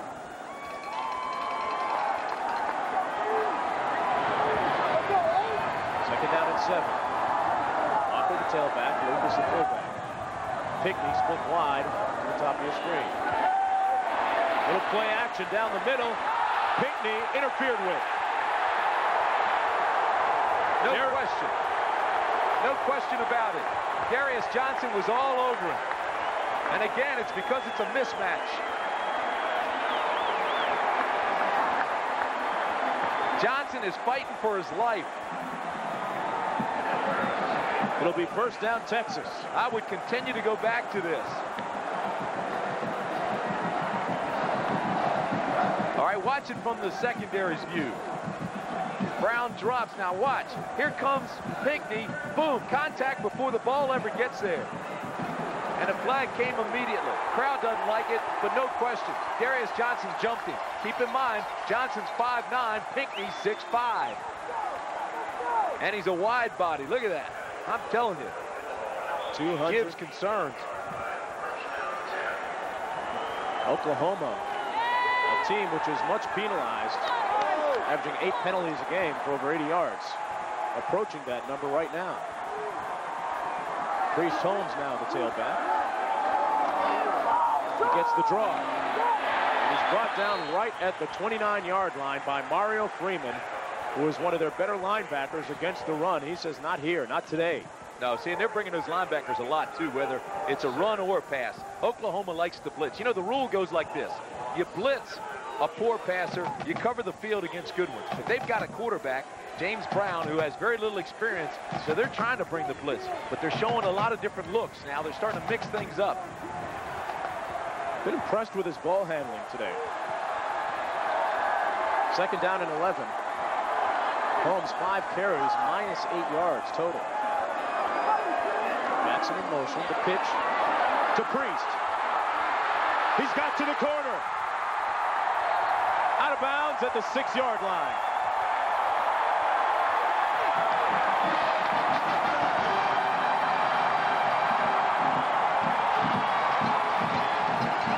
Mark, do you remember when I said McGee was holding on too late for Oklahoma on the pitch? Watch this. He feels the pressure right away and gives the ball to Priest right away. Now Holmes can get out to the corner. Once he gets him the ball right now, then it's up to the runner. Watch Pinkney now. He's trying to come and cut off the corner. Gets a little bit of a block, just enough to free Holmes around the corner. First and goal for the Horns. Pinkney split to the top side of your screen, and here is Walker. Surratt out at the 3-yard line, tackled by Fogle. Yeah, see, Texas starting to sell out now, starting to put it on the line. We see Priest Holmes in this series. He's playing with a hip injury. Didn't even know if he was going to play today. John Mackovic not showing a lot of emotion, but I'll guarantee you his insides are churning. The last time Texas was this deep in Oklahoma territory, they gambled on 4th and short and came away with no points. Pinckney split to the bottom of your screen, out of your picture, 2nd and goal. Jackson in motion. Holmes didn't get in. Brought down at the 1-yard line. It'll be 3rd and goal. Interesting thing about Priest Holmes, last year he went by the name Anthony Holmes. This year he chose to use Priest because there's an incoming freshman by the name of DeAndre Holmes, so it would have been confusing. Got Holmes and Frazier in the same game. And Texas looking for the knockout punch right here.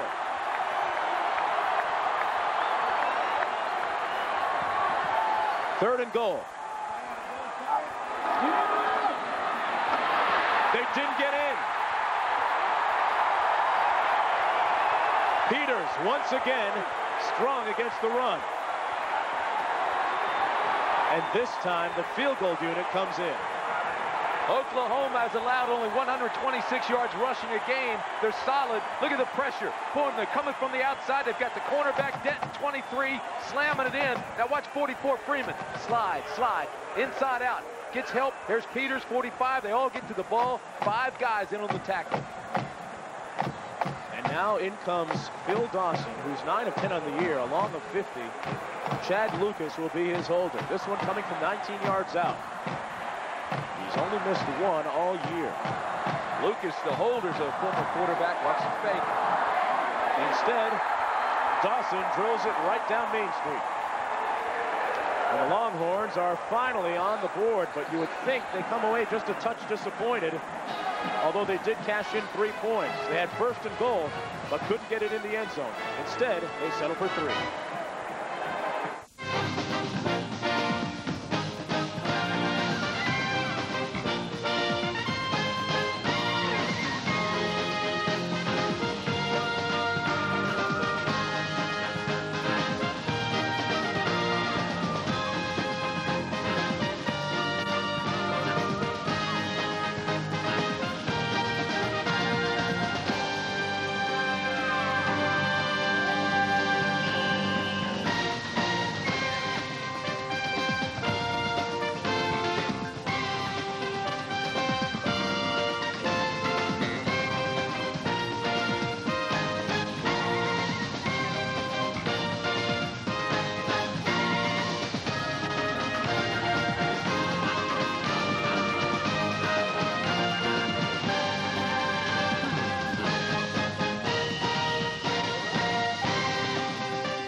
Look at the largest Ferris wheel in the Western Hemisphere, the Texas Star. Some 250 feet tall.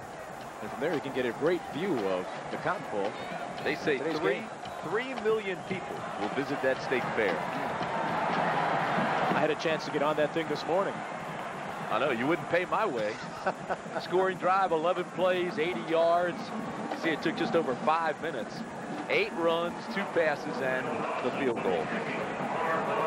The Oklahoma defense holding as Texas started with 1st and goal on the 7-yard line. Phil Dawson in to kick it off for Texas. Back deep, P.J. Mills and Jeff Frazier for Oklahoma. Dawson has a strong leg. A lot of his kickoffs go into the end zone. he can really place the ball wherever they want it. This one, he hangs up high to Gerald Moore at the 18. He fumbles it. Luckily, Oklahoma, for their sake, recovers the ball. But again, they put it on the ground. And we go downstairs to Dean Blevins. Dean? Guys, Oklahoma has 46 Texans on its roster. Texas has 1 Oklahoman. He's this guy, well, we did have a good shot of him, number 54. Can you see him there? He's a center out of Weatherford, Oklahoma. His name is Russell Gascam, an outstanding student, lived in Austin through his junior year in high school, but 46 Texans on Oklahoma's roster. They will cross the border and get a few players. Moore and Allen in the backfield. McGee to pass, complete to Moore. He has a first down at the 27-yard line. Tim, a look back at some of the important things in this game. Well, we talked about what Oklahoma had to do to win this thing, offensive balance, and they certainly are doing that. The bad thing they've had is field position. 6 of 7 drives started inside the 20-yard line. Now you can see what they've done here as far as rushing the football. They've been able to do it, and they've done pretty well protecting the quarterback. 9:26 remaining in the third quarter. On the option and a flag down.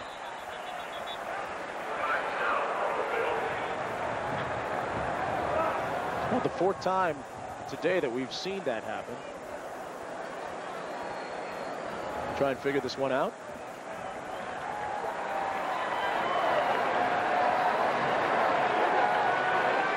John Mackovic and the offensive coordinator trying to work some sets, see what's been successful. Dead ball, illegal procedure, offense, still first down. Penalties continue to kill Oklahoma.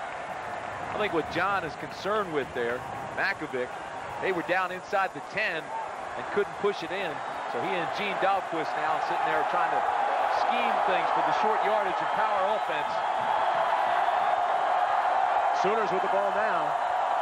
1st and 15. McGee on the option, pitches and loses it. Jeff Allen fields it again, and it's knocked out at the 24-yard line. Allen has had to play shortstop a couple times today. What a great play by Allen to get this ball. Pressure's coming off the corner. Watch this right here. Boom. Now that's going to force him to pitch before he wants to. Gets rid of it because he knows he's going to get hit. Never locates Allen, just throws it out there where he thinks he's going to be, and Allen does a nice job picking that thing up and getting some yardage back. He actually got 3.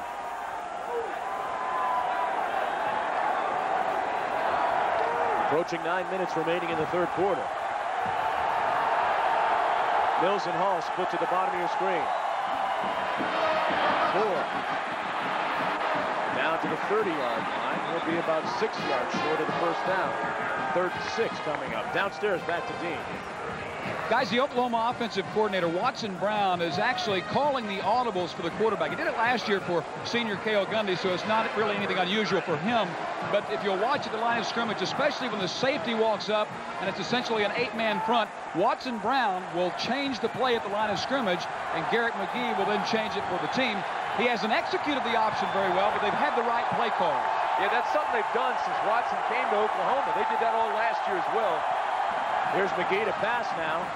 Tipped and caught by Albert Hall right at the first down marker. This will depend on the spot. Hall, one of the clutch third down receivers for Oklahoma, the clutch one. Texas was sitting in a zone. They had the linebacker just waiting on Hall and made the stop. Good patience, knowing where that first down marker was and where he had to make the tackle. So Daughtry comes in to punt as Hall ends up about a yard short of the first down. Speaking of Watson Brown, his brother Matt got another big win at North Carolina today.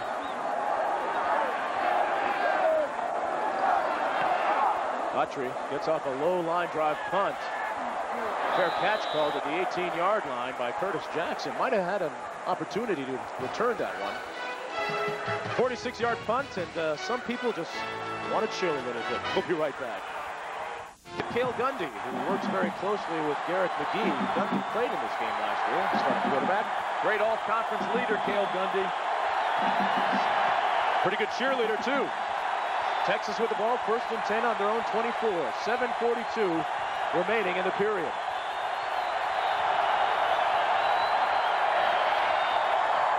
Brown hands it off to his tailback, Walker, who's brought down at the 21-yard line by Arthur Atkins, a 6'4", 270-pound junior.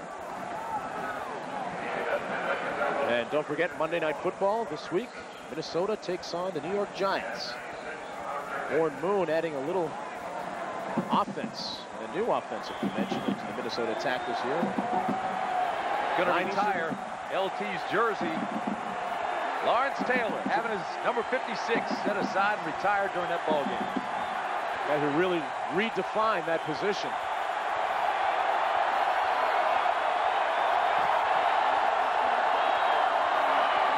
They run it to the short side of the field with Walker. Walker throwing his body forward out of the 27, 2 yards short of the first down, and down to Dean. Guys, most people thought there was a real good chance it would be sloppy today, that it would certainly rain. We've had no rain whatsoever. What is a factor is we're going to take a look at the flags up there. The wind, it is, I would guess, around 15, gusting to 20 miles an hour, as if I know exactly. But it is about 15 to 20. And Texas will have the wind at its back in the fourth quarter. That has been huge in the history of this series. The wind really hadn't affected Brown's performance. He's 12 for 15, 101 yards. Third down and 2. Jackson in motion. Brown's going to pass. Oh, he's going to keep it himself on the draw. A quarterback draw, and it proves to be a very wise play as Texas picks up the first down. The tackle made by Baron Tanner. Yeah, and that was a predetermined play. That was a draw from the get-go. They set it up in the shotgun. Looked like a passing down. Again, they used his athleticism and escapability to get through there and pick up the first. Move the chains. Say, he's doing a heck of a job for his first collegiate start. Well, having come into this game, 11 plays, all handoffs. The coaches told us not to be surprised by his poise because he did have a very good week of practice. He got himself prepared for this game. And it has been entirely his show today. Shea Morenz has not been on the football field. Good call here. Brown stepped up, took the timeout. He had 2 seconds left on the play clock. So rather than take the penalty, he called the timeout. Very nicely done.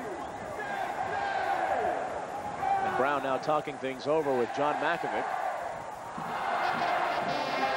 You know, Texas was playing for the national title 4 years ago against Miami here in the Cotton Bowl. Went through some tough times, but starting to come back now. Now looking at Brown going over to talk to Mackovic. Thinking of Texas quarterbacks, think of Peter Gardere, who, Tim, interestingly enough, was the only Texas quarterback to win all 4 games against Oklahoma.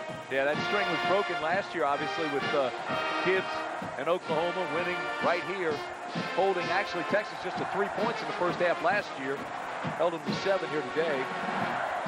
And we saw Cale Gundy, who played in this game last year for Oklahoma last year. He scored a couple of rushing touchdowns to lead his team to the victory. You know, it's interesting talking to the Texas people the other night about last week's game against Colorado. They said they kept coming back. And they said the teams the last couple of years wouldn't have done that. They wouldn't have been able to come back like that time and time again, but they have. They think they're just ready now to come over the hump, go back into the big time. It's first down and 10. After the timeout, here's Brown. Deep drop over the middle, complete to Pinckney. Lavelle Pinckney picks the ball out of traffic in the teeth of his own defense and picks up a first down of 17 yards. Vogel making the hit and the tackle. Pinckney's 3rd catch of the game. Again, it's the mismatch. He's going to drag this across the Oklahoma zone. Watch this. Boom. Now he gets behind the linebackers. They keep the ball high. Anytime you're throwing a Pinckney, you want the ball to be above the 8 and the O. You want it to be up around the shoulders, above the head maybe. Use that height, that 6'5" advantage he's got. 6 minutes to play now in the 3rd quarter. Nose of the ball in the 49 of Oklahoma. Waggle, here's Brown. Incomplete at the 40-yard line to his tight end, Pat Fitzgerald. Good coverage that time by Rod Henderson, the strong safety. Texas fans, they wanted pass interference, but it looked like the timing was perfect. Contact was made on Fitzgerald at the same time of the impact of the ball. Look at some of the Texas fans who occupy the north half of this bowl. You know what I like about James Brown? I think the crowd likes it too. He is thrown with authority. I mean, he's a very confident guy, and he exudes that confidence while he's on the field. Players can feel it. Teammates can feel it. He's 13 of 17 for a total of 118 yards. And that one interception. Blitz coming from the backside. He gets it away in time and complete. Eric Jackson with a couple of moves and a first down for Texas.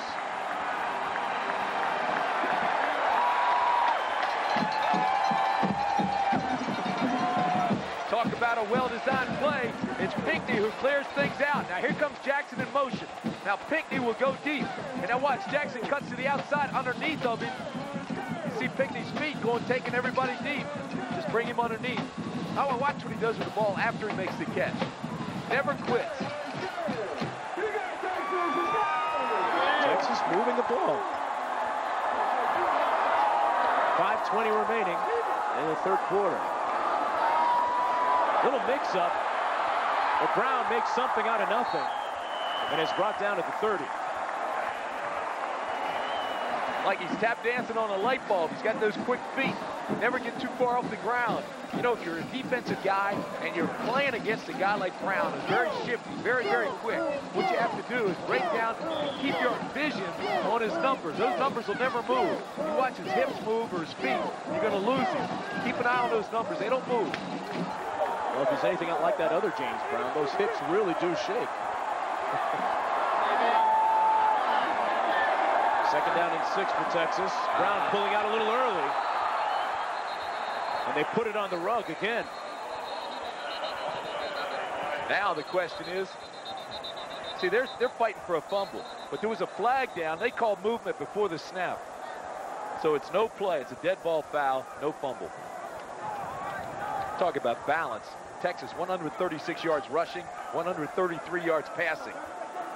Great balance. Here's the call. Well, the ball was dead.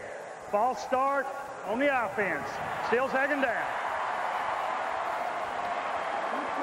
Watch the movement. See, he's pulling out right now. See number 5, Brown? He's pulling out before the snap. He expected it on 1. The ball didn't come till 2, so they threw the flag. They were fortunate to get it back. And Mackovic has to be very disappointed with the fact that they've self-destructed a couple of times deep in Oklahoma territory. Texas has had its opportunities. Second down and 11.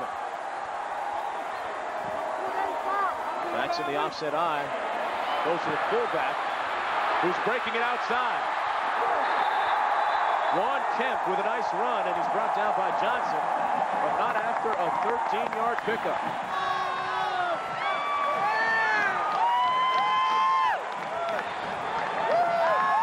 Juan Kemp, the senior, with a big run. Hook 'em horns. Here come the Longhorns. That's Juan Kemp's only 3rd carry today. Boy, he had some authority. Got outside the flood control, the containment, and put his shoulder down and bowled his way down inside the 25. Total yardage pretty much even on both sides. Everybody expected a high-scoring game today. Isn't that something? 7-3. Texas scoring 31 last week. Oklahoma 34. And between them, they only have 10 today. Well, they did it again. See, there's movement on that. Yeah, stop us if you've seen this before.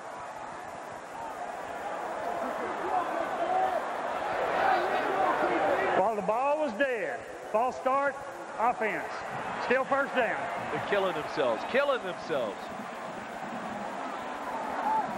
John Mackovic, no wonder he's got gray hair. I'll tell you, he looks good for 51, doesn't he? Yes. Even with the stitches under his chin, huh? It's because he's a wine connoisseur. See, wine's good for you. See, it's good for your heart now.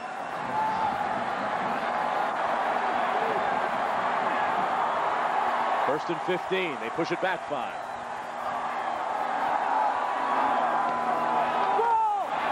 Sprint draw to the tailback. Walker down to the 24-yard line. Run down by Cedric Jones. Next Saturday on ABC Sports, it's a college football regional doubleheader. First 12 noon, 11 Central. Number 2 Nebraska takes on K-State, Ohio State, Michigan State, and Auburn meets Florida. And then the second half of your doubleheader. National game, Michigan, number 7 against number 4, Penn State. Tim and I will be up in East Lansing. Second down and long, you're thinking it's a passing situation, so most teams like to run. I'd go to Pinckney. I don't care if they're expecting it or not. Out of the backfield instead, the fullback. Harris with a nice reception that time, really swung his head around and made the catch. Kenny Harrison, well-designed play out of a split backfield. They did send Pinckney down to clear things out again, and they just came under in the flats. Another sellout crowd. Watching another competitive game here.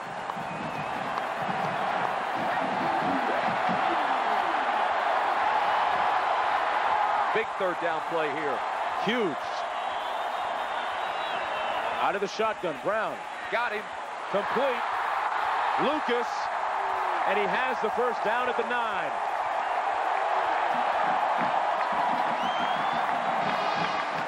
But Brown has been the picture of poise in that pocket. You're in the secondary again. Watch number 11, the right hand of your screen. They're just going to sneak him right out underneath the linebackers. There he is. Nobody picks him up coming out of the backfield because they're too concerned with the big wide out. Had 3 receivers wide, then just sent Lucas out underneath. Now keep in mind what happened last time. Texas was this deep. They self-destructed. Could not get into the end zone. They can get a first down, though, without getting into the end zone. Walker looking for a hole. Bouncing it outside. A flag. It'll be a face mask. Walker earned 2 tough yards. And his neck will definitely be sore after that tackle. This will be half the distance to the goal line.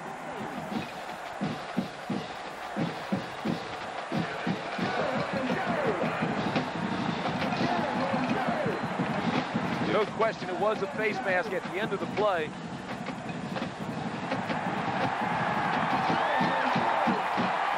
Anthony Vogel is the free safety, number 9. You see him saying, my bad. Watch this. Watch number 9 come up here now, and Walker right here. Lock on the face mask. But sometimes, Tim, you just can't help it. It's almost instinctive. You just reach. You've got to release it right away, and then it becomes incidental. Bottom line is, it's half the distance. Now the ball's inside the 5 at the 4. And it is first down. Texas still looking for their first touchdown of the day. Vogel now raising his arms, trying to get some noise out of the Oklahoma fans in attendance. Gary Gibbs looking on. You know he's concerned. He said last year's win got the monkey off of his back. He said, but if I come back next year and lose, that thing's going to jump right back on. It's going to be a gorilla. Well, the monkey never far away in Oklahoma. Lots of expectations in that program. A counter. Walker. Can't get outside it. You know who made the play? It was Vogel, Tim. Vogel came up and slowed him down, and Peters came in to finish him off. But a great play by Vogel, too. He made the read and committed himself immediately, almost like a safety blitz. Look, now he's saying, my good, my good. That's right, baby. Well, if you're going to take credit when you make a bad, take a bow when you do make one. Make it good. Talk to talk, walk to walk. That's a big-time play by the safety. Pinckney is split wide to the bottom of your screen on 2nd and goal. A trips left formation. Nowhere to go for Brown, but into the end zone. Brown scores.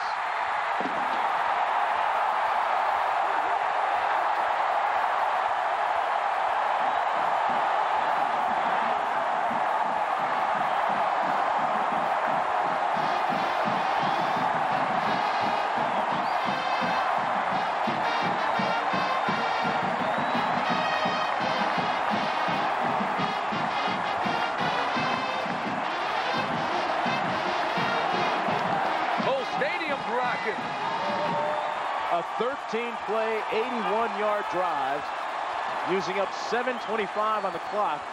And James Brown does a dance on Oklahoma to finish it off. Dawson in for the extra point. And Texas now with a 3-point lead. They lead it 10-7. Another look. It was a touchdown run. Pass all the way, but all the pressure coming on the right side. There was nobody left. Touchdown, Texas. Impressive scoring drive by Texas, led by James Brown, the starting quarterback. He has gone the distance for the Horns today. You know what? He has a great feel for the field. On the touchdown play, it was a pass designed. He could actually feel that everything was covered on the left. He took it back to the right. There was nobody home. Hey, what the heck of Hey, you know what? James Brown probably came into this game thinking that he has a little something to prove. People surely, some of them, critics, counted out Texas when they learned that Morenz was hurt and in serious condition would not be able to play today. But James Brown has filled in and seemed to be saying after that touchdown run, hey, how do you like me now? Yeah, put me into the mix. Let's start a quarterback controversy in Texas. It's a great problem to have, John. Johnny Mack. Former coach in the NFL, Kansas City Chiefs, was at Illinois. 17 seconds remain in the third quarter. Texas leads by a field goal, 10-7. Dawson to kick off. This will be P.J. Mills.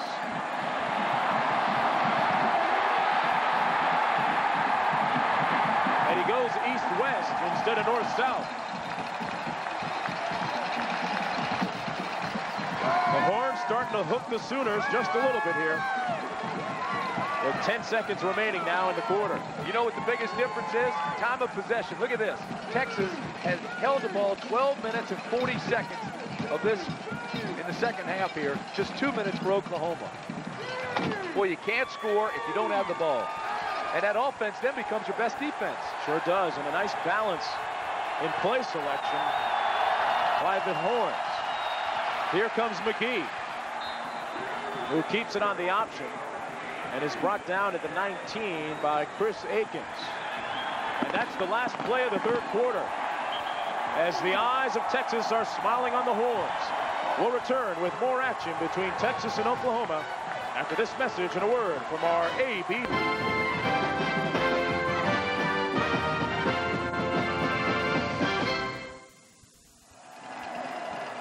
They have played the game here at the Cotton Bowl between Oklahoma and Texas for 65 consecutive years. And for the 49th straight time that the game is sold out. And we have an exciting finish coming up as Texas leads 10-7 as we wait for the beginning of the fourth quarter. Oklahoma with possession, again starting deep in their own territory. Oklahoma with possession, but Texas with the momentum. Allen trying to steal some of that momentum back for the Sooners out to the 28-yard line as we look at the statistical breakdown, Tim. All right, take a look. These are the statistics now, but let me tell you that Texas outgained Oklahoma in the third quarter, 147 yards to just 32. I mean, they dominated. The difference thus far has been Brown at quarterback. He's 16 for 20. He's run for 39 yards and a touchdown. And Shea Morenz still on the sidelines. Oklahoma handing it off to Moore, who barely got back to the line of scrimmage. Thomas Baskin, the 277-pound senior, making the tackle. This Texas defense has held up well this afternoon. And speaking of a guy holding up well despite a black eye and a shiner, Dean Blevins. Dean? Guys, great point, Tim, a minute ago about Oklahoma in the third quarter. The Sooners have only scored 14 points all season long in the third quarter. Haven't scored a single point in the first quarter. I don't know the problem. John Mackovic will always have a great quarterback. He's got two of them now in Brown. All right, Dean, here's Allen on the halfback option. It's picked. Westbrook out of bounds at the 7.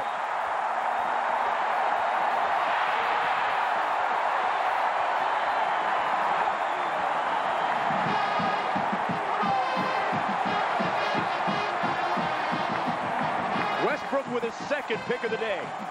Halfback option pass and a bad decision by Allen. Now watch, Allen doesn't even tuck it away, doesn't hide it, throws a poor pass. Then Allen just stands around while Westbrook returns it. That's his second pick of the afternoon. Westbrook with 2 interceptions and this 28-yard return. From Oceanside, California, the man nicknamed Diesel. And he put a little fuel in Texas's tank right there with that pick. Back to John Saunders, who's got some fuel too.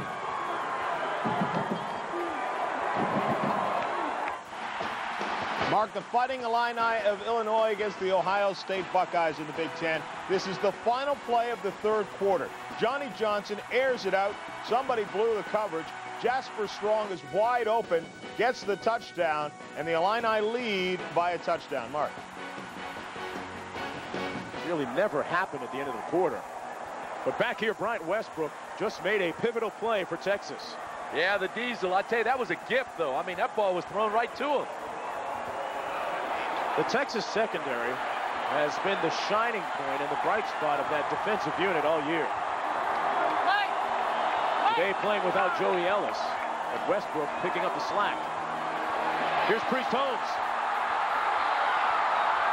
Holmes showing some of his speed, and they may add more yardage onto this one. Might have been another face mask. Holmes picked up 14.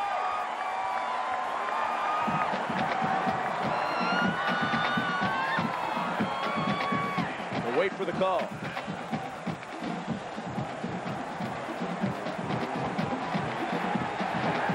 It's another face mask against Oklahoma. Not making their coach happy. I'm Mark Jones along with Tim Brandt and Dean Blevins. The score here, Texas leading Oklahoma by a score of 10-7. We have 13:54 remaining in the fourth quarter in a surprisingly low-scoring game.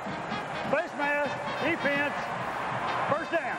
Just like the last drive when Texas scored, the face mask penalty against Oklahoma, half the distance, moves the ball back inside the 5-yard line to the 4 and gives them first down and goal. Phil Brown has been the quarterback all day long for Texas. Shea Morenz is watching out of the pro set. Walker down at the 2-yard line. Couldn't quite get there. Brought down by Rod Henderson, who made a touchdown-saving tackle. Here's how we arrived at this point, 10-7. Gerald Moore made it 7-0 Oklahoma on a 23-yard run. And then Phil Dawson made it 7-3 with a 19-yard field goal. And back came James Brown. Dropped back and ran it in himself from 9 yards out. Offensively, Texas has been a picture of balance. The toss to the short side of the field. Walker pushed out of bounds at the 3. Good pursuit by the Oklahoma defense that time. Yeah, Texas has really had a problem down in the red zone. They've not been able to solve the Oklahoma defense what they ought to do and what could work, because this is a very aggressive defense and they run to the football. Go ahead and send all the motion to the left side, fake it, and let Brown on a reverse, naked reverse, just take it into the corner. He's got great speed. It's 3rd and goal here, Tim. We'll see if they choose to go that route. Very composed-looking John McAvee.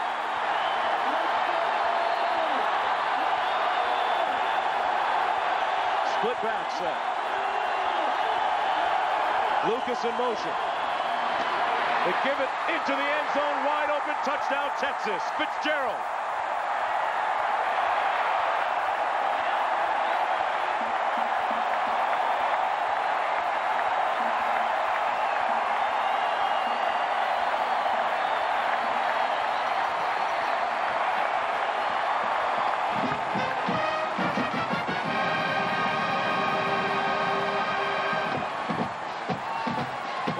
Was set up nicely, well executed.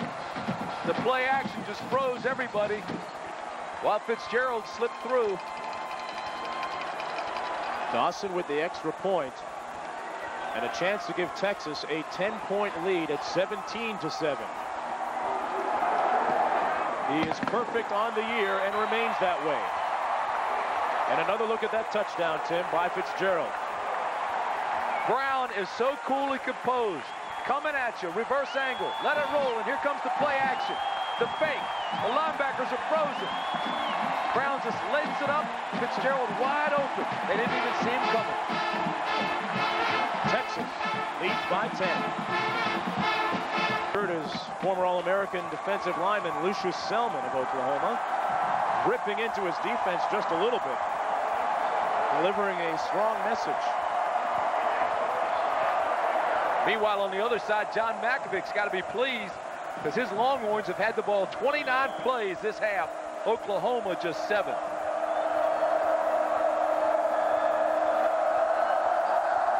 Dawson with the kick. DJ Mills lets it go through the back of the end zone, and Oklahoma will start on its own 20. Texas trying to make it 5 out of 6 against Oklahoma.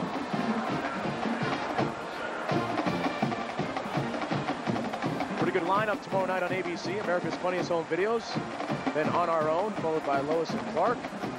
And then Nowhere to Hide, all tomorrow night, right here on ABC.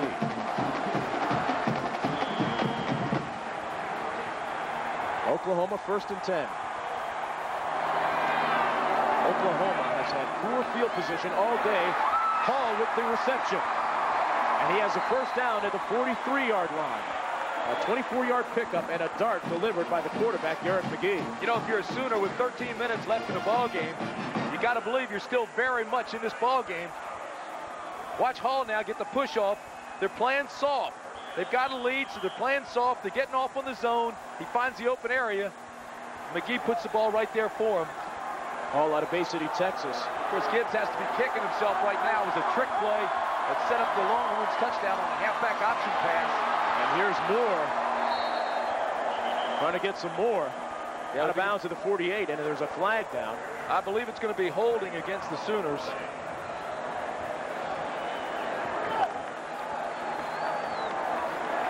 Once again, penalties killing Oklahoma. They average 8 penalties a game. Is that something, Tim, as a coach, that you try to tell them not to do, or if you mention it, do they end up doing it even more and being conscious of it? Well, here's a call. Holding by the offense. Repeat first down. I mean, which way do you go on that? Coaches differ on that. They don't want to plant the seed, make a big issue of it where you start thinking about it, become tentative, but they do make them aware of it. It's just concentration. Watson Brown's offense. 9 penalties today against Oklahoma. They're 1 above their average. Well, Brown's offense with only 7 points today. Complete. It's Albert Hall again. Another first down. Down to the 43-yard line and a 21-yard pickup. Needed 20, got 21. Again, it's a soft zone. Hall finds the open area, the seam, and McGee just puts it there for him. Right now, Texas playing a little bit soft defensively. Eric McGee has looked very solid on the last 2 passes. 12.5 minutes to play in the 4th quarter. They hand it off. And maybe a loss of a yard that time. Allen did not get to the hole. Outstanding play by. Just defeated his blocker, got off the block, and made the tackle. Allen never had a chance. Allen, another one of those quick Oklahoma backs, runs a 4.5. Yeah, but if you can't get that 4.5 started by the time the other guy's making the tackle, that speed's not going to help you. Had a couple of touchdowns last week, but has been shut out so far today. McGee to pass, and he'll take off. He got a nice block from Allen and makes it down to the 33-yard line. Dean Blevins, what's new downstairs? Well, guys, you notice the E on the Oklahoma offensive players' helmets. Watson Brown said that he wanted to get these guys more fired up, and so the E is to show them enthusiasm. So anytime he feels like they need a surge, he taps his head, and McGee goes to the huddle and says, guys, let's pick it up. I think Watson Brown's going to be tapping his head a lot in the 4th quarter. Yeah, but too often for Watson, that E has stood for error. Right. 8 penalties. Today they've got 9. 1st and 10 after that first down. Allen off the right side, brought down by Thomas Baskin. That right side of the Oklahoma offensive line, huge. Stamps at 309, Cavill at 310. Not bad when you're looking for a hole. Ball is on the 29-yard line for Oklahoma. 2nd down and 6. Allen, the deep back, out of the eye. Runs it inside this time, but nothing doing there. Brought down by Tony Brackens, number 98. Oklahoma showing a lot of different formations. They go to the pro set, they'll go to the eye, they'll go to the wishbone. A lot of the same plays, just disguised with different looks out of those formations. Alabama winning ugly once again today. Well, I don't know if it's ugly, but they are just barely getting by. Jay Barker, though, isn't he tough? Just never loses. All he does is win. 3rd and 4. You would think this would be a key conversion attempt on 3rd down for Oklahoma. They toss it to the short side. Allen. It's going to depend on the spot, but I think he is short of the 1st down by maybe a yard. Victor Frazier, the free safety, came up and made the hit. It's going to be awfully close. They may have to measure this one. He's well within a yard. For the 1st down, they had to get down to the 23.5. They're at the just inside the 24. And McGee stays in the game. They're going to go for it, Tim. Texas couldn't convert its 4th and short, and we'll see if Oklahoma can here. Moore has the 1st down. What do? Simple. You give it to your 230-pound fullback. And you know what else you do? You go on a quick count. You get everybody up to the line of scrimmage, snap it right now. Don't even let the defense set. Just run it right at them. Boom, 1st sound.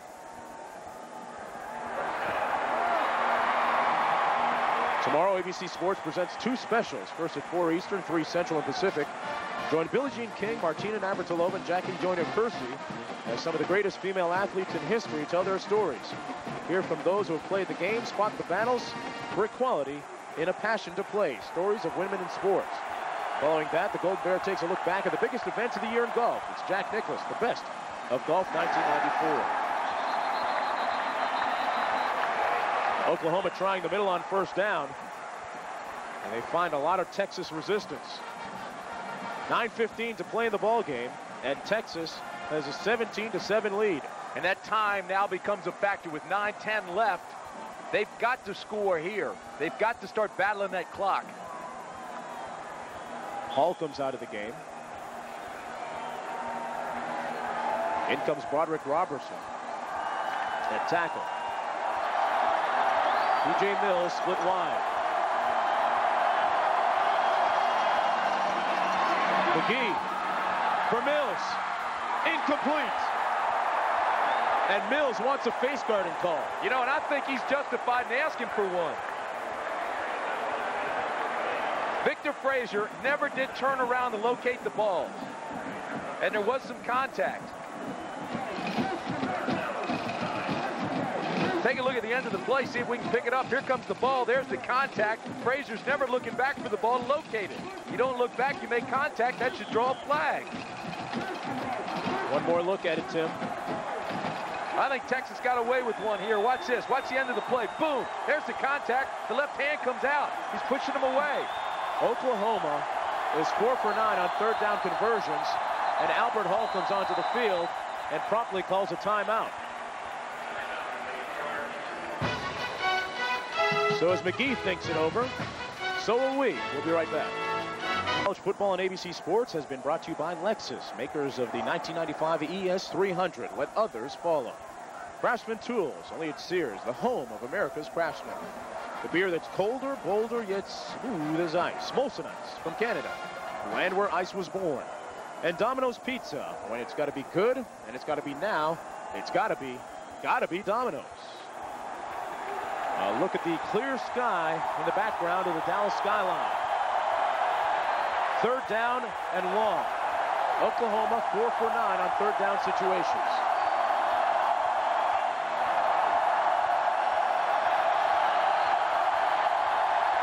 Long count. McGee to pass. Complete and a first down. What a catch by the freshman, Steve Alexander. But there's a flag down in the vicinity. Boy, they needed almost 10. Westbrook's going to be called for pass interference. Doesn't make any difference. Decline the penalty. Take the first down. Great second effort. Not only did Westbrook interfere with the contact before the pass was there, but then he missed the tackle. Steve Alexander, the freshman, using that big, strong frame of his to get position. And here we get the call. Pass interference, defense, it's declined. We have first down. So, you know, watch the left side of your screen and lock on to number 30, Westbrook. All right, here comes the drag across the middle from the tight end. Now here comes the pass, boom, contact right there. Before the ball comes, the flag is thrown immediately. Full-house backfield, the wishbone. McGee keeps it himself and weaves his way down to the 7-yard line where he meets Chris Carter on the tackle. Oklahoma trails by 10 points with 8:20 to play. Barry Switzer, the former Sooner coach, used to call it Sooner Magic, where they would come back from seemingly insurmountable deficits to win. And right now, the Sooners could use a little magic. They're still in good shape, though. They've got to capitalize the score here. Out of the wishbone, McGee again.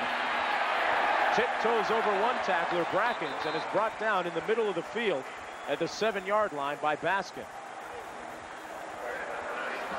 So it's third down. They can get a first down without getting into the end zone. And Gibbs knows he still needs 2 scores regardless. So at the very least, he's got to get a field goal here. But they want the whole thing now. They want the 7. Tim, this is the 15th play of this Oklahoma drive. It has been arduous and methodical, and here's James Allen. Allen can't get in. He's brought down at the 5-yard line by Tyson King. All right, get the field goal, get the 3 on the board. The only problem with this is Scott Blanton, the kicker, is only 4 for 7 in field goals, and he's also missed 2 extra points. So he's been inconsistent. Gibbs not entirely happy with his special teams this year. Place kicking part of it. Every kick is a thrill. McGee obviously disappointed. Out of the hold of Jawan Penny. Scott Blanton from 22 nails it. Now we're not going anywhere, folks, as Blanton is now 5 of 8 on the year after making that one, and it's now 17-10. So Gibbs gets the score out of it. He knows he needs 2 scores, settles for the field goal. Blanton just kicks it through. So now they're within a touchdown and a 2-point conversion of winning this football game with 6:40 left. Let's go back to John Saunders in New York. John? Mark, Illinois and Ohio State, the Illini in Columbus looking for the win once again. Johnny Johnson here to Ken Dilger. He takes it to the end zone for the touchdown, 19 yards, 24-10. Illinois up. Mark. Ohio State maybe looking past Illinois a little bit for the matchup next week against Michigan State. A game that Tim and I and Dean will be at next week in East Lansing. Gary Gibbs mulling over the next 6:40 on the clock with his team trailing by a touchdown. Texas has 2 timeouts remaining. Oklahoma has 2 timeouts remaining. 6:40 left in the game, and it's a 7-point advantage for Texas. That last Oklahoma drive, pretty impressive. 16 plays, going 75 yards and using up 6:25 on the clock. But as we mentioned, time now becoming an issue if you're the Sooners. Blanton kicking off. Curtis Jackson at the 5. He's got an alley. Action Jackson out at the 47 of Texas. A 42-yard return. You just mentioned special teams being a problem for Oklahoma. Here again, they're victimized by a big return. Boy, watch the cut that Jackson makes at the end of this play. He sees the wall now. He's got to cut back to the right. There's the line. And it opens up for him. Big, big return. And again, Oklahoma hurt by special teams. Jackson out of Plano, Texas. James Brown in at quarterback. It has been his afternoon. It has been his team. 17 for 21, a touchdown, and he's run for 40 yards. Counter. Coming to the middle of the field, Roderick Walker with light feet and sweet feet. Near the first down marker, the 42, an 11-yard pickup and a first down. Brought down by Anthony Fogle. Walker got through a hole that wasn't there. You know, he's had hamstring problems all year. He ran that time like a dart. I mean, he just kept winding his way through the traffic and picked up 10. This game, no stranger to great backs, especially from Texas. There's a guy named Earl Campbell who can play a bit of football. Fitzgerald in motion. Brown on the keeper. Lots of room. Like that play. Now, time permitting, stay tuned for the Thrifty Car Rental post-game report featuring scores and highlights from across the country. And that was a nice highlight on the reel of James Brown. Yeah, see, that's the play I thought they were going to run down near the goal line.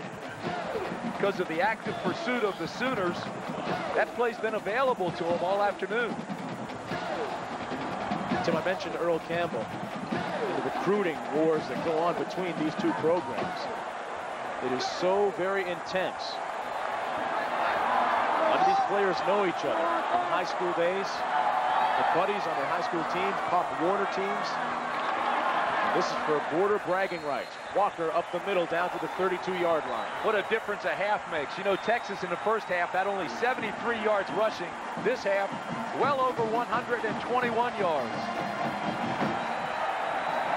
I remember Earl Campbell saying that he was looking for a sign from God before he was looking to sign to go for a school when he was being recruited. He was recruited by both Oklahoma and Texas. And Barry Switzer said, if I'd known that Earl was looking for a sign when he went to bed at night, I'd have hid under his bed and sang Boomer Sooner all night. But we all know Earl ended up at Texas.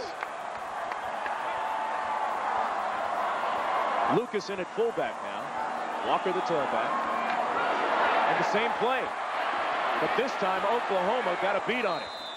And there again, the young guy's showing the composure of a veteran. He had the sideline. He could have run out of bounds, but that's not what they want to do now. He wants to stay in bounds and melt as much of the clock as possible in this drive. You mentioned the clock. There are about 4.5 minutes to play. Well, I tell you what, James Brown has outdone himself today. So when does the quarterback controversy start? It's already started. Shea Morenz. I'm trying to fuel the fire. Shea Morenz is a great talent, but what a job James Brown has done today. Surely raising a lot of eyebrows by his performance and opening a lot of eyes. He hands it off. Luke Kemp, scratch that. It was Kemp to the short side of the field, gaining maybe one. That run takes us under the 4-minute mark. Oklahoma's defense needing a big play. Freeman has been a big play guy. Peters has played well today. But they need something now.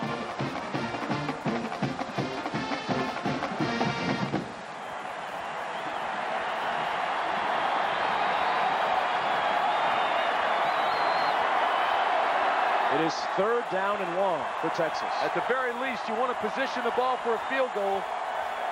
Lawson has a strong leg. There's a flag down. Brown's going to pass. Incomplete, in and out of the arms of his intended receiver. Should have been caught, but it was dropped by Eric Jackson. Brockermeyer is hurt. Slow getting up.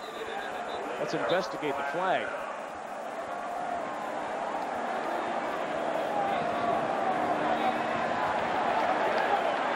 It's against the horns. Boy, that hurts too, because Texas was barely within field goal range.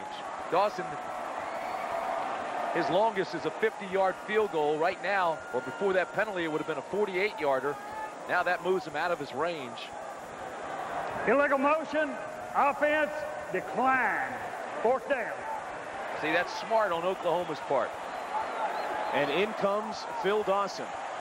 Now, I'm looking at the flags, Tim, and he seems to have the wind at his back.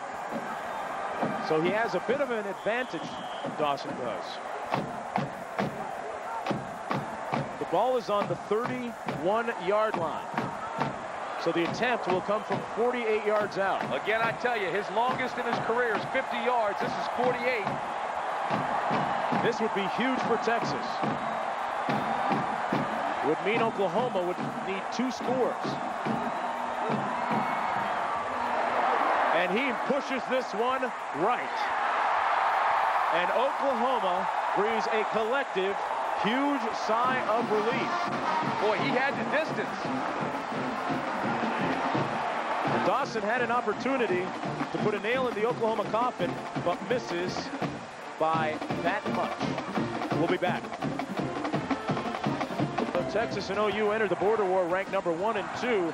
Oklahoma maintained a 3-point lead until this, when Jeff Ward kicked a 32-yard field goal, tying the game, and later costing Oklahoma a national championship. Brett Akers, then the coach at the time. And the AstroTurf then on the Cotton Bowl floor. Now it's natural turf, and it's a beautiful field. Oklahoma with the ball, 3:16 to play in the game. They trail by 7. And McGee seems to have found a favorite target in his big freshman tight end, Steve Alexander. Another Oklahoma first down by Alexander. You know, when they recruited Alexander, he says, hey, coach, if I come to Oklahoma, I don't want a red shirt. I do want to play my freshman year. I want to start and make a couple catches. He's done all of that. Big body at 6'5". He has 4 catches for a total of 51 yards. McGee for Mills, and he's got it. Mills out of bounds to the 17 as the Sooners march on. And again, Victor Frazier never located the ball. Take a look now at the right side. It's Mills and Frazier locked on one-on-one. Now watch, it's pretty good coverage, but he never locates the ball, never comes back. Mills stays with it. Look at Mills, locked on that ball, comes behind Frazier and makes the catch behind his back. Nicely done by P.J. Mills. And in 2 plays, Oklahoma moves from the 31 to the 17. McGee fires another strike to the same guy. Mills downed at the 9-yard line by Bryant Westbrook. You know, P.J. Mills can be a game breaker. He averages 18 yards every time he touches the football, including a 70-yarder against Syracuse that electrified the entire Oklahoma team. Watch this. This ball's thrown well. Again, Mills goes high. Boy, he's dangerous. You've got to lock him up with those arms. Good tackle after the catch. Penny and Hall split to the bottom of your screen. The draw to Moore. And Moore runs it into the middle part of the field, down to the 7-yard line, where he's brought down by Storman Norman Watkins. That'll take us down to the 2-minute area of this game. A look at Texas's defensive coordinator, Gary Darnell. Boy, he really shook things up at Texas. He went from the 3-4 defense instead of the old 4-3, but he knows his personnel and he's experienced. He's coached at Notre Dame in Florida, likes a 3-4 scheme, which is based on speed and depth. Really not that much difference, is there, Tim? I mean, people talk about a 4-3 versus a 3-4, but there's not that much difference, isn't it? No, but you just put in another linebacker. You put in more speed back there. You can do more things.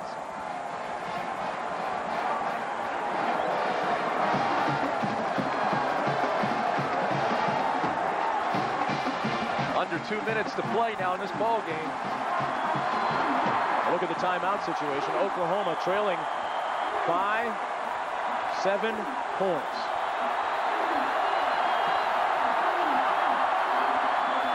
McGee keeps it, and he surges forward over the right side. He's got the for the first down. 1:47 to play. And it'll be 1st and goal for Oklahoma. Maybe there is some Sooner magic in the stadium today.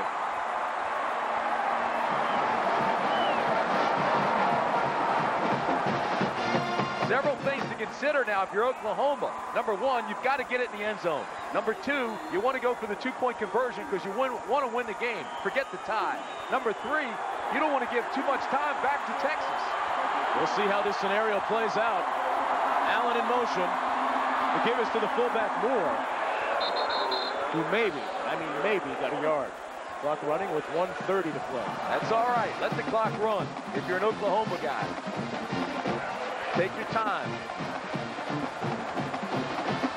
You don't want any mistakes down here. No offsides, no movement penalties. You want to execute. Don't even think about saying that word penalty if you're Oklahoma. Penny and Hall split to the bottom of your screen. Moore the only back. McGee looking into the end zone. Is it picked off? No. Almost. Tyson King almost sealed it for Texas. And you know what? Allen was wide open for Oklahoma. That was an ill-advised pass by that man, McGee. Picks are illegal, but they call this a rub-off. The ball's almost picked off, but look, here are all white shirts. Allen's over in the corner all by himself. He had already passed him. Watson Brown, he's a cool customer. Maintaining his composure. But with 1 minute left in the game, now it is huge on third down. Third and goal, Oklahoma, McGee. Brought down at the 3. They've got to go for it on fourth. Less than a minute to play. The clock running with 47 seconds to play. Watkins and Brackens made that last tackle, and the Oklahoma coaching staff calling for a timeout.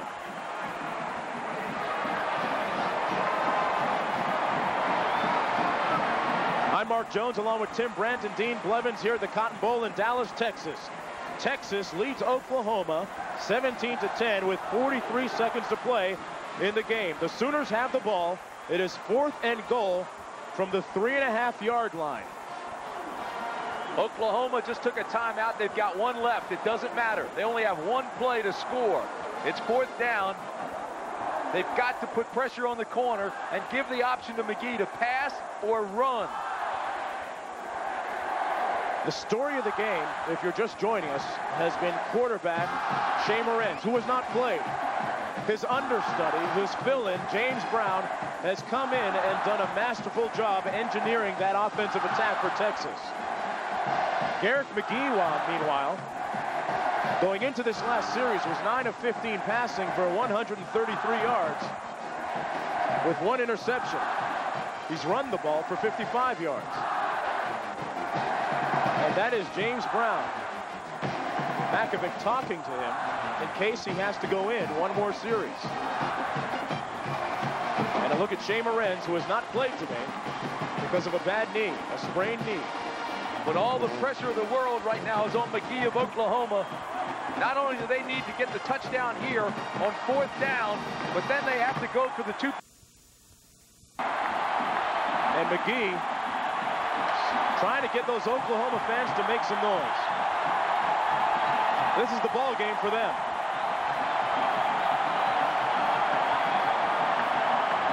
Let's take a close look at the backfield set. Boy, this is what it's all about. Oklahoma, Texas, 4th down and goal. You have to score to win. This is why the Red River rivalry has had so much mystique and so much history and tradition and greatness.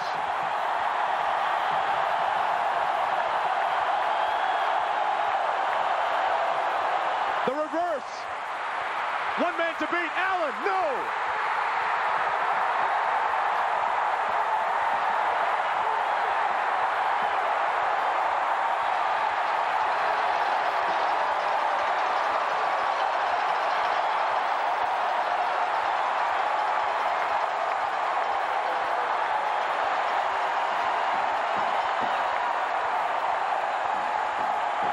They tried to get all the motion going one way and bring Allen to the backside. But watch 55, Stoney Clark.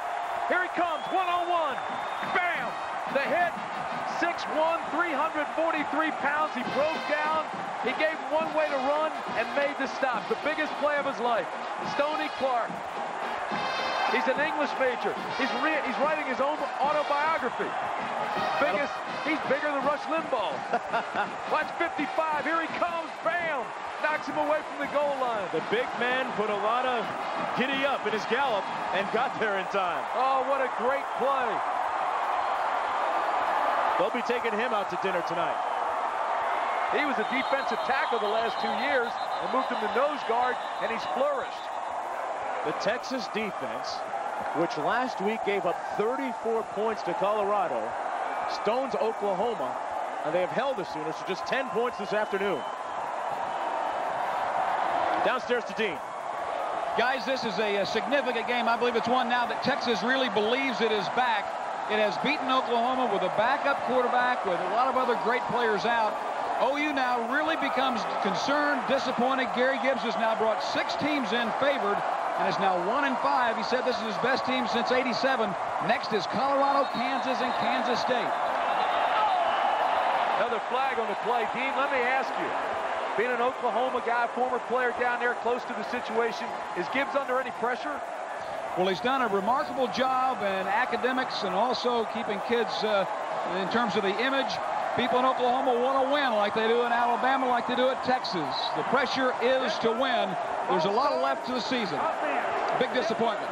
Yeah, Dean, and no doubt, Oklahoma boosters will point to the fact that Jerry Gibbs has not done well against Colorado, Nebraska, or Texas. Well, Texas is the big one as far as the fans in Norman are concerned. He's lost 4 out of the last 5 to the Longhorns. And with those bragging rights, you get an extra boost in recruiting when you win this game. I'll tell you, that was close to being a safety. 23 seconds remaining in the game. Oklahoma wants the safety. They're not going to get it, though. Officials marking it at the 1-yard line. 23 seconds to go. Texas trying to make it 5 out of 6 wins against Oklahoma. The only hope the Sooners have now with 23 seconds left is to get a safety, then get the free punt to get the ball back. And while we're on the topic of turning corners and turning programs around, John Mackovic has to feel very good about his job. We'll be right back. 3 seconds to go, Tim. Unless Oklahoma forces Texas into the end zone and gets the safety, there is no way to stop the clock. Oklahoma has no timeouts left, and there's only 23 seconds left. Texas doesn't have to snap it again. James Brown. That'll do it. Like the James Brown song. Papa's may not have a brand new bag, but Coach Mackovic might have a brand new quarterback. He did a great job today.